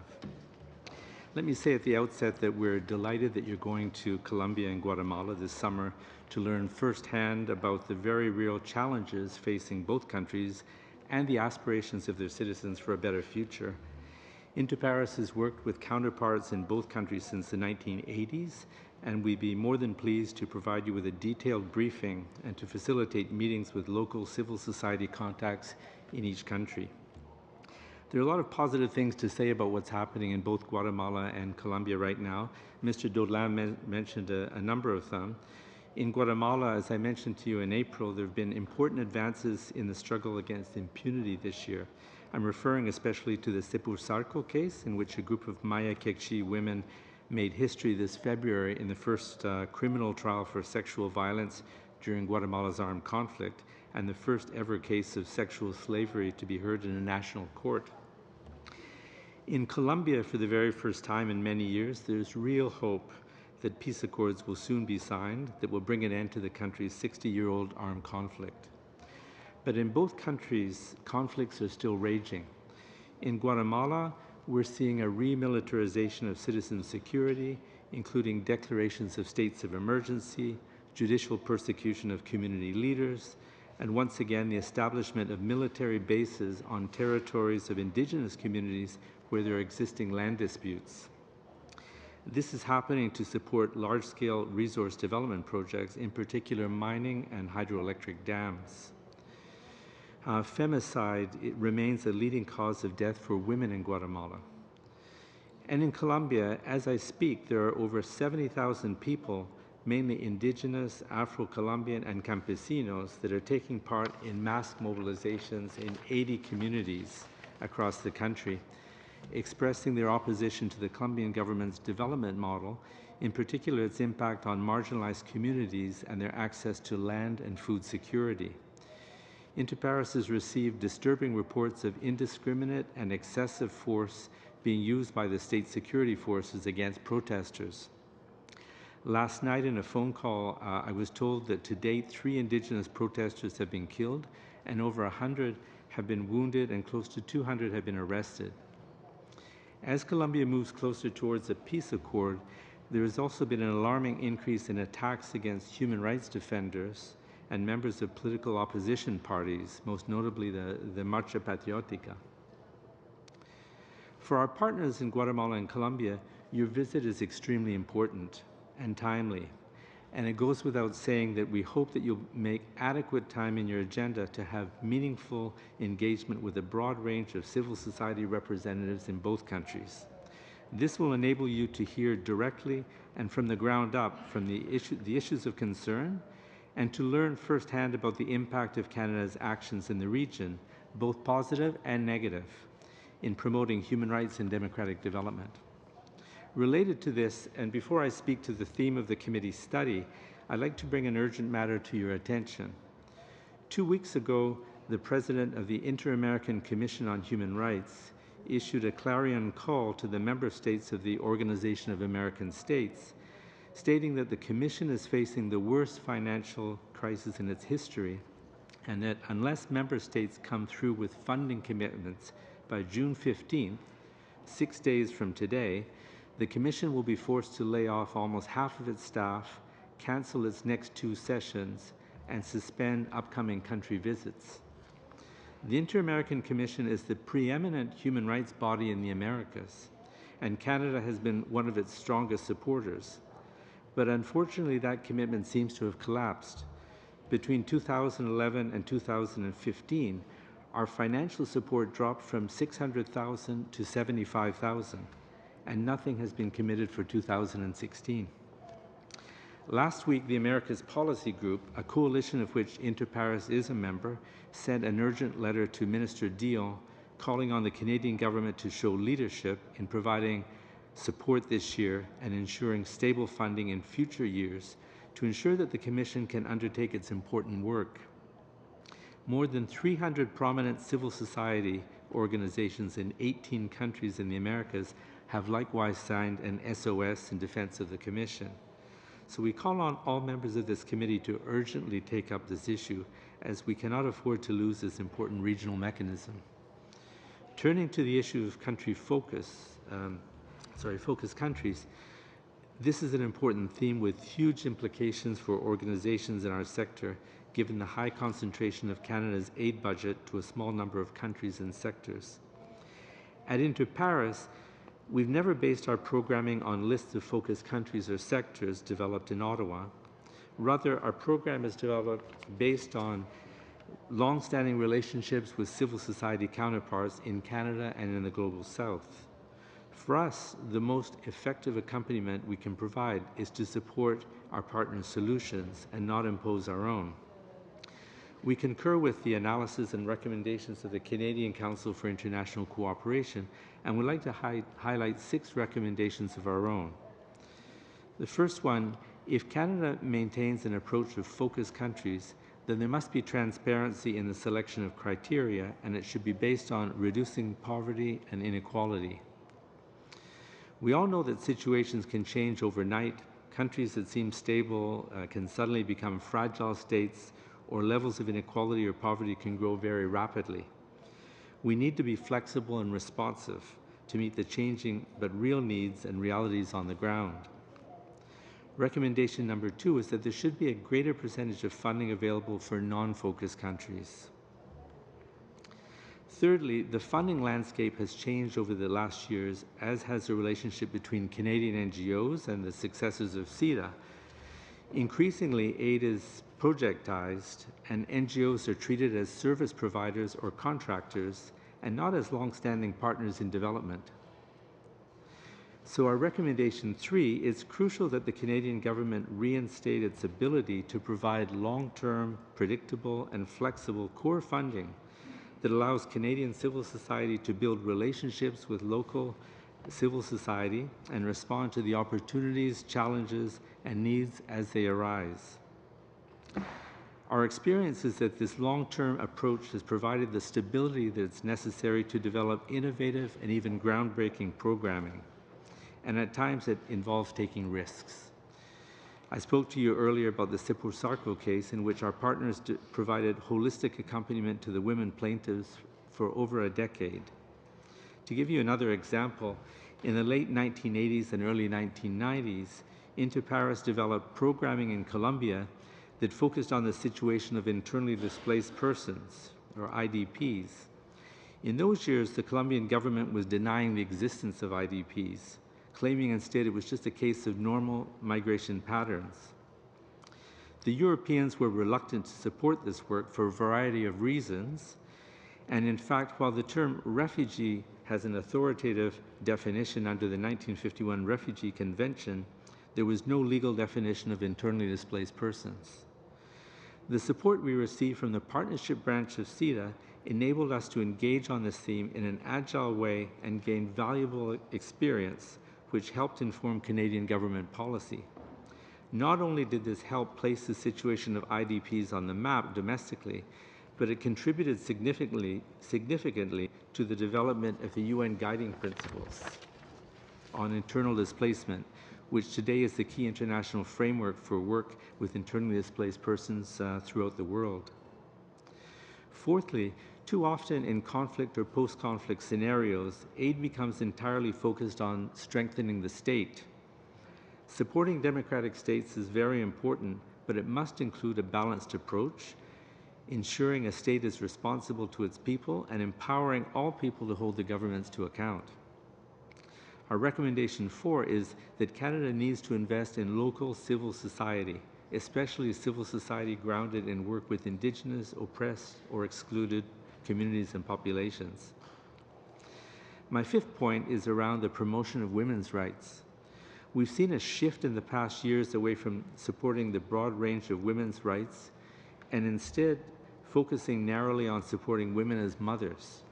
And there's been a further narrowing of support, excluding women's sexual and reproductive rights. Canada has been a leader in the promotion of women's rights globally, although we've lost ground in that area in recent years. The news that Canada has been elected to the governing body of the UN Commission on the Status of Women is a welcome development, but it also means that with such a high-profile role, we've more responsibility to ensure we're walking the talk. Development with a feminist lens needs to mean something, and it's a beautiful opportunity for global leadership. So our 5th recommendation, and there's a package of them here, is that 20% of all Canadian aid investment should have the promotion of women's rights, advancing gender equality and women's autonomy and empowerment as their principal focus. Secondly, women affected by armed conflict and post-conflict situations need to have access to the full range of sexual and reproductive health services without discrimination, including regarding pregnancies resulting from rape. And thirdly, in thinking particularly of the situation in Colombia, it's crucial that we support women's active role in formal peace processes and in the monitoring and implementation of accords reached. Finally, we need to ensure policy coherence in our international development. Trade and commercial interests cannot trump human rights and undermine our development goals. Canada needs a human rights framework for its international assistance, including not only cooperation, but also foreign policy and trade. We think that Canada should show strong coherence on the primacy of human rights in order to obtain positive results. So thank you very much for your attention. I look forward to your questions. Thank you, Mr. Fairburn. Now we'll go to Rachel Warden, who's representing Kairos. Rachel. Thank you, Mr. Chair and members of the committee. Kairos very much appreciates this opportunity to appear as a witness Kairos and its member churches have a long history of working with partners in both Colombia and Guatemala on issues of women, peace and security, indigenous rights, and ecological justice. So you can imagine how difficult it's going to be for me to contain my remarks in 8 minutes. But I'll do my best, and I hope this is the beginning of an ongoing dialogue. We're encouraged by the committee's decision to host this consultation and by its plans to travel to Colombia and Guatemala at the end of the summer. And we look forward to continuing to work with you as you plan your delegation. In April, my colleague Ian Thompson spoke to you about Kairos's work, including our Women of Courage program. At that time, he put forward some recommendations on women, peace, and security. In fact, our partners in Colombia is an integral part of our Women, Peace, and Security program. I hope to build on Kairos's previous submission by speaking specifically about our partnerships in Guatemala and Colombia, and what recommendations we can draw from this experience.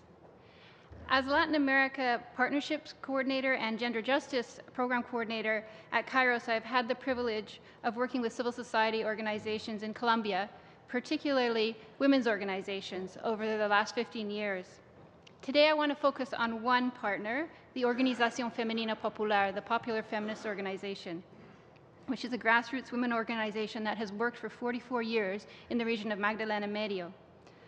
I do this because the OFP represents the tenacity, the creativity, the resilience, and the determination of many civil society groups in Colombia, characteristics that have allowed them not only to survive, but to thrive despite the conflict and the constant threats to their work and to their lives. The OFP works at a local level through women's centers, providing training, legal accompaniment, and even affordable food at community kitchens. At the same time, they play a key role in networks for peace and human rights at a national level. While their strategies and programs have changed in response to the context of the conflict, they remain a reference point for work in human rights and peace. For example, in the 1990s, at the height of paramilitary control in Barranca Bermeja, when it was extremely dangerous, deadly, in fact, to be a human rights defender, the OFP led and held together a human rights network at a local level, while simultaneously mobilizing tens of thousands of women in the most conflict-ridden areas in Colombia and providing accompaniment to these women in these conflict areas. In 2012, the OFP held regional women's courts for justice, peace, and territory, and gathered hundreds of testimonies from women who had experienced human rights violations as a result of the conflict. In the context of impunity, these ethical or symbolic courts were an important space for women to denounce human rights violations and to expose the truth. Legal action demanding reparation was initiated in a number of cases presented during these women's courts. The visibility of the crimes also strengthened the advocacy efforts of the women's movement, as well as its demands for truth, justice, and reparation within the current peace process. In the last few years, the OFP has engaged in a process to secure collective reparations from the Colombian state under Law 1448 on the rights of victims to reparation. The OFP's 44 years of work with victims and survivors, as well as its crippling institutional losses, including the assassination of a number of their leaders, makes this case for collective reparations emblematic in Colombia. And they've documented this experience in a number of documents, and it's being used as a model. As well, throughout the reparation program, the OFP has made concrete advances, real change in the lives of thousands of women. So in the OFP, we see the resilience of civil society in Colombia, its ability to respond to a given national and local context, to create spaces and proposals for peace, and to reach the most vulnerable populations with really concrete programs. In fact, at Kairos, our gender justice work has been inspired by the OFP. We have learned how militarized conflict impacts women, how women are victimized many times over through gender inequality, poverty, racism, and how military conflict and how sexual violence is used as a strategy of war. At the same time, we have seen how women's groups are integral actors in defense of human rights and processes for peace, justice, and reparations. The OFP has also demonstrated the importance of psychosocial and legal accompaniment that empowers women victims of human rights violations to heal and themselves become active in the peace process. This is in fact the basis of our Women, Peace and Security program that is currently under active review in the partnership branch at Global Affairs. And it seems the focus of this program very much aligns with the focus of this committee's work. So civil society organizations like the OFP represents Colombia's hope and strength and require ongoing and sustained support. So this brings me to two recommendations. One, that Canada's bilateral assistance must prioritize financial support for independent civil society groups in Colombia, particularly women's groups. It is important that these are long-term partnerships and that they inform development policy and priorities. Investing in civil society will guarantee resources to groups that have the capacity to influence and implement the peace accords on the ground. It is important that bilateral assistance adopt a human rights approach to development, including accompaniment of victims of human rights violations and providing human rights training. We have seen, as I mentioned, how women, often victims of violence themselves, can become protagonists in the peace process with appropriate psychosocial support and human rights training. So I'd like to take the last few minutes to talk about our partnerships in Guatemala and how this experience informs additional recommendations for your review. So for 10 years now, Kairos has worked with SEBA, an organization that supports community development in indigenous communities in western Guatemala. SEBA was founded in 1994 when Guatemalan refugees were returning to the region, and it's accompanied these communities since with responsive programming in community development and human rights. SEBA has delivered programs in community health, food sovereignty, environmental and land protection, leadership development, and human rights training. Some of the communities accompanied by SEBA are responding to resource extraction projects, the majority of which involve Canadian companies. In a number of cases, communities have raised concerns that these projects threaten the very community development and human rights that are being supported by this partnership, particularly Indigenous rights. When they raise these concerns, when they protest and demand their rights are respected, they face criminalization, threats, and sometimes death. In Guatemala, as in Colombia, we have seen an increase in threats and assassination of Indigenous and environmental rights defenders. Leaders in SEBA, as well as the communities they accompany, have been targeted. Based on this experience and the context in Guatemala, I would like to add the following recommendations. Canadian development policy and practice must be informed by Indigenous rights, including FPIC, free prior informed consent, as outlined in the UN Declaration of the Rights of Indigenous People. Furthermore, the Government of Canada must establish a mechanism to hold Canadian resource extraction companies accountable so that the investment and resource extraction policy do not undermine the very development initiatives we are trying to support. To this end, we call on the Canadian government to establish an independent ombudsman on resource extraction and legislation that hold Canadian companies accountable. To summarize then, Colombia and Guatemala must be a focus, but more importantly than this, within this focus, Canadian development assistance must support independent civil society groups in long-term partnerships. By doing so, we are investing in resilience, effective programming that reaches the most vulnerable. Human rights are key. Development assistance needs to be underpinned by Canada's commitment to human rights, including the rights of Indigenous people and of women. Finally, Canadian development assistance needs to be responsive and informed by long-term partnerships with civil society organizations in Canada, in Colombia, and in Guatemala. Our partners tell us that as important as financial support is the capacity of the Canadian government to amplify their voices in their demands for peace and human rights. Finally, and as I mentioned earlier, Kairos has submitted an unsolicited proposal to the partnership branch at Global Affairs. While we are still awaiting a response, we remain hopeful that the work of Kairos and our partners will complement and ensure the success of Canada's international development assistance in Colombia and in other countries of concern. Kairos very much appreciates being included in this consultation, and we look forward to being a part of the ongoing dialogue as you prepare your itinerary in Colombia and Guatemala and in the policy discussions that follow. Thank you.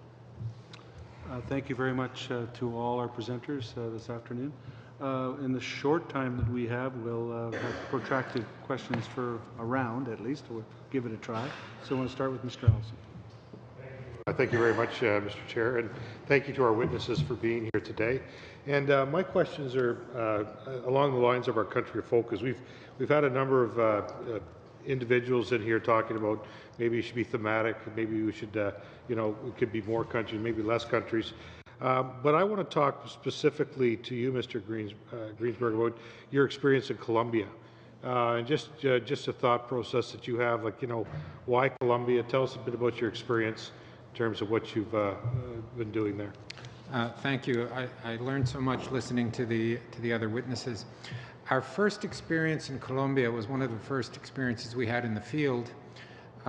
It was a small program, about 70 clinics, called Proyecto Malaria Colombia, where they were literally in the middle of nowhere, and they were trained up and integrated this concept of integrating data and care. The program went very well, and in fact, Proyecto Malaria Colombia program was awarded the Malaria Champion of the Americas by the World Health Organization because of the transparency and accountability and that their program elevated itself to. Had a bunch of others.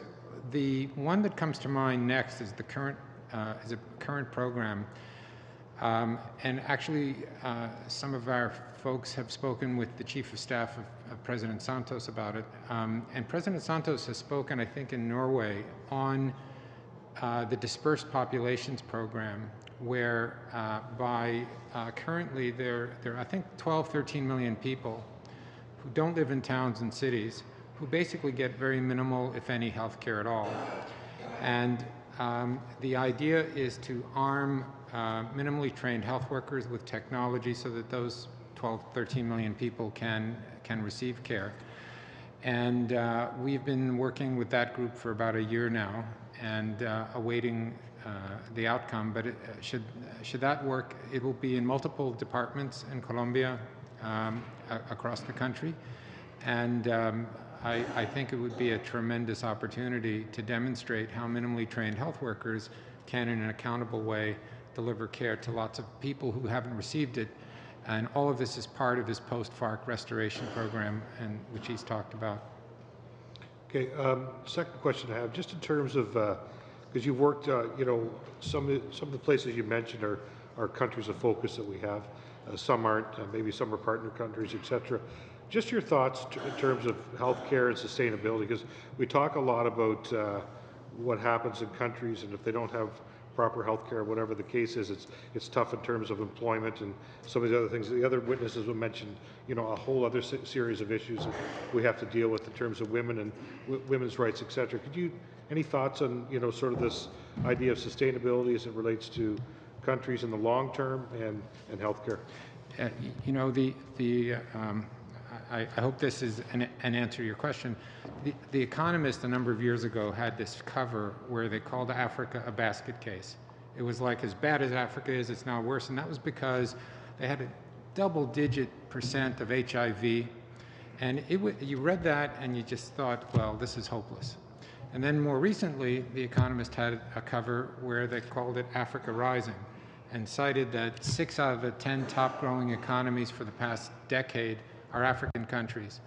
And what happened in between was that an international development program called PEPFAR, funded by the US government and led by a gentleman who was just here, Mark Dybel, just here a few weeks ago, combated AIDS on a continental level and installed a minimal infrastructure for healthcare. And there are very few other things you can point to that allowed this tremendous transformation. How did Africa suddenly go from a basket case to Africa Rising? And a massive contributor was actually investing through PEPFAR in healthcare. I think that's a big lesson, and it's very important. And I think the other sustainability factor that comes to mind is that in sub-Saharan Africa, there's about $75 billion a year spent on cell phones, people talking and texting, in a continent that people thought had no funds for it. But here's an industry that demonstrated a sustainable practice, which, according to the presidents of many presidents of Africa, contributed hugely as much as international development. So I think the answer, at least that leads us, is a focus on healthcare as it relates to other sectors and on business models that are non-traditional for healthcare. And most notably, let's copy what succeeded. And we have the example of the cell phone. Globally, $600 billion a year in lower and middle income countries.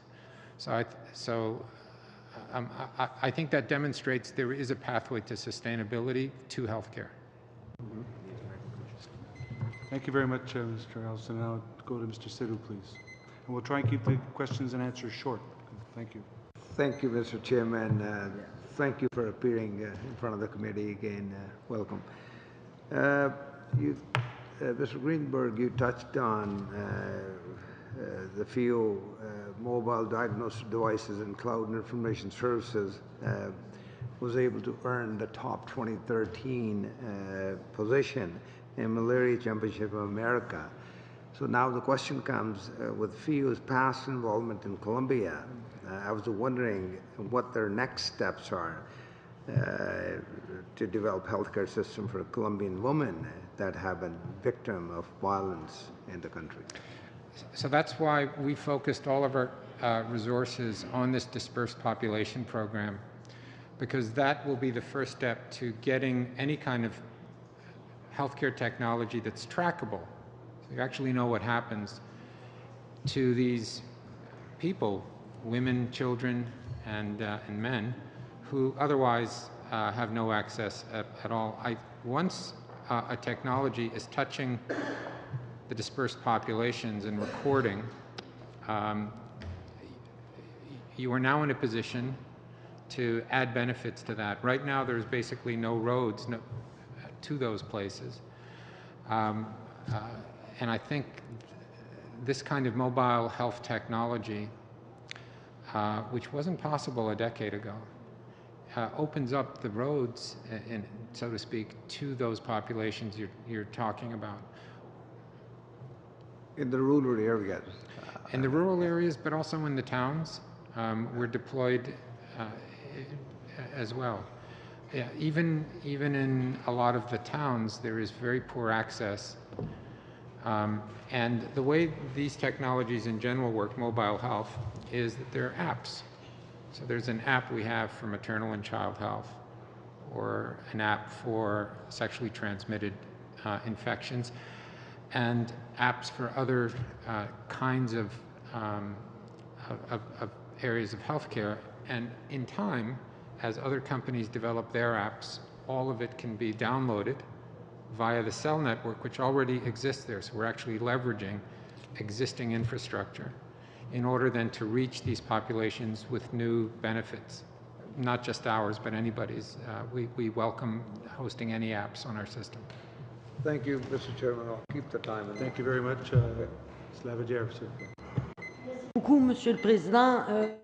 Thank you very much, Mr. Chairman. To begin, briefly, with regard to the International Commission, or rather the Commission for the Rights, for Human Rights, I wrote to Minister Dion last week on that very subject, and I would encourage my Liberal colleagues who will have the opportunity to speak with their colleagues now that they've heard this testimony.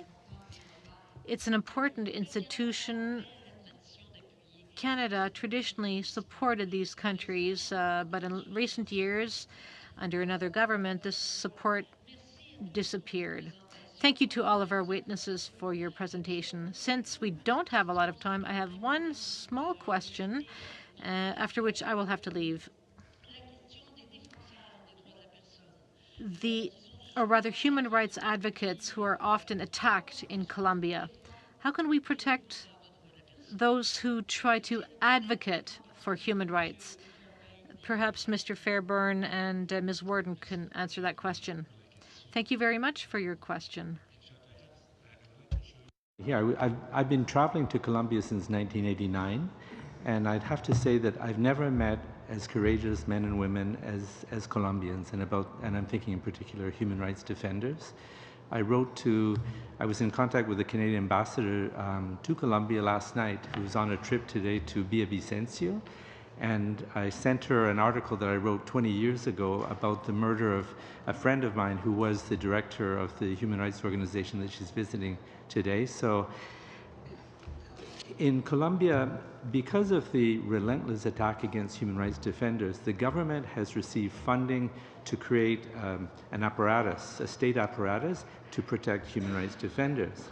So there's a security check. The human rights defenders will be asked their route, where do they go, what are the risks, and there will be an evaluation done. And based on that, they'll be provided with a bulletproof vest or an armored car or bodyguards. In fact, I found myself many times in Colombia when you're in an office with someone and you almost forget for a moment because you're talking about their families, their kids, how are things, and then you go down to the local restaurant, and on your way out, you open you find your colleague is reaching for a bulletproof vest to walk 3 blocks down the street, and suddenly it hits you about where you are and the danger that these people face day in and day out. I've got a little prop here, but this is something which Colombian human rights defenders have developed. And it's as you see, it's kind of a plastic imitation of a bulletproof vest. And it says, women and men, human rights defenders in Colombia, we need a lot more than bulletproof vests to protect our lives. And this is to show that the methods, the response of the Colombian state in providing armored cars or bulletproof vests, that's not what is going to protect people. It's addressing the root causes and dismantling the paramilitary groups that are behind a lot of the targeted assassinations of human rights defenders. Right now, almost 1 human rights defender is murdered every week in Colombia, and about 2 per week are threatened with some sort of attack. So it's extremely serious, and I'm hoping that during your time in Colombia, you'll be able to take time to listen to human rights defenders and hear their proposals for how to change the situation. Do you want to make a comment relating to that question? Well, just to add to that, the importance of protecting Indigenous rights defenders and women human rights defenders who have been particularly targeted. And well, the OFP has reported on an increase in femicide in the area in Magdalena Medio where they work. So the importance of supporting these local organizations at the same time as supporting multilateral organizations like the OAS, and that they work, there's a duality there, and it's very, very important to support both of them. Thank you. Go to Mr. Vargas-Gatos now. Peter? Professor Dodela, you spoke about Colombia at length and made us aware of some of the key developments. I would like your thoughts on our policy as far as countries of focus goes, with reference to Colombia, a state like Colombia. You talked about it as being relatively stable, established democratic institutions. If we look at certain measures, the Human Development Index, for example, Colombia ranks 97th. It has a GDP of per capita GDP of around $7,900. It's fair to call Colombia a middle-income state, so to speak, problematic as these categories are. And you also said that it's not reliant on foreign aid, or in other words, it can live without foreign aid. But I think there's still a case to be made for keeping Colombia on the countries of focus list and maintaining a relationship with it in that regard. Can you speak to that point? And it goes to a larger point. which says that Canada ought to have, or I don't mean to lead you in a certain direction, but there are those who say and suggest that Canada ought to maintain development assistance links with states in this kind of a position. Okay, I'll give you a brief response. It will focus on the importance of long-term partnership and basically imparting a degree of a long time horizon to Canada's partners in the developing world, especially given the small size of our aid for a country like Colombia. So I think my colleagues have pointed out how important it is for non-governmental organizations to have long-term partners, and I think it's the same thing for governments. And basically for the stability, for the credibility of Canada's aid program, but also for the potential for that relationship to develop into something larger, which is what I pointed out when I mentioned triangular cooperation. That is when Colombian organizations or Colombian officials become partners in Canada's activities in third countries. Okay, for instance, in the field of public security, in the field of human rights, in the field of human rights protection, either with local organizations or the government. So that's my qualm with the idea of revising focus countries on a regular basis, because what you do is that you drop countries, you drop partners, and it cannot but register with your new partners. We'll think, okay, I have 5 years. And if I'm good and if I succeed, then they will drop me. So I don't think that it's a good. I don't think it's a good. It's a good principle on which to build an aid program. Just a quick follow-up. Would you also say that because of Colombia's importance in the region, I mean, you compared it to Chile, and the two states, I mean, we have Colombia as you could call it, as far as the region is concerned, an important state and perhaps even a power in the region, with the economic factors measured in, and many other factors. Would that have to be taken into account as well? Because if, to put it succinctly, as Colombia goes, so goes the region. I would not say that. I think Latin America is much more disintegrated than we like to think. But I think your point is very well taken. Colombia, in fact, is much more important than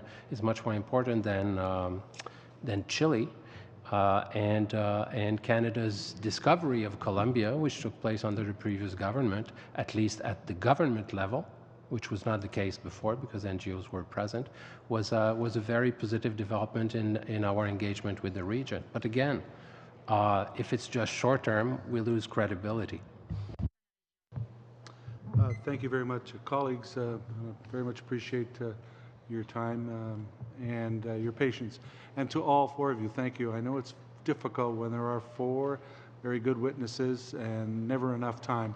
But I want to thank you very much. These are very good presentations. And as you know, as a new committee starting off in a new government, we're trying to get our feet and our heads around what's going on in certain parts of the world that we think we have a legitimate role to play.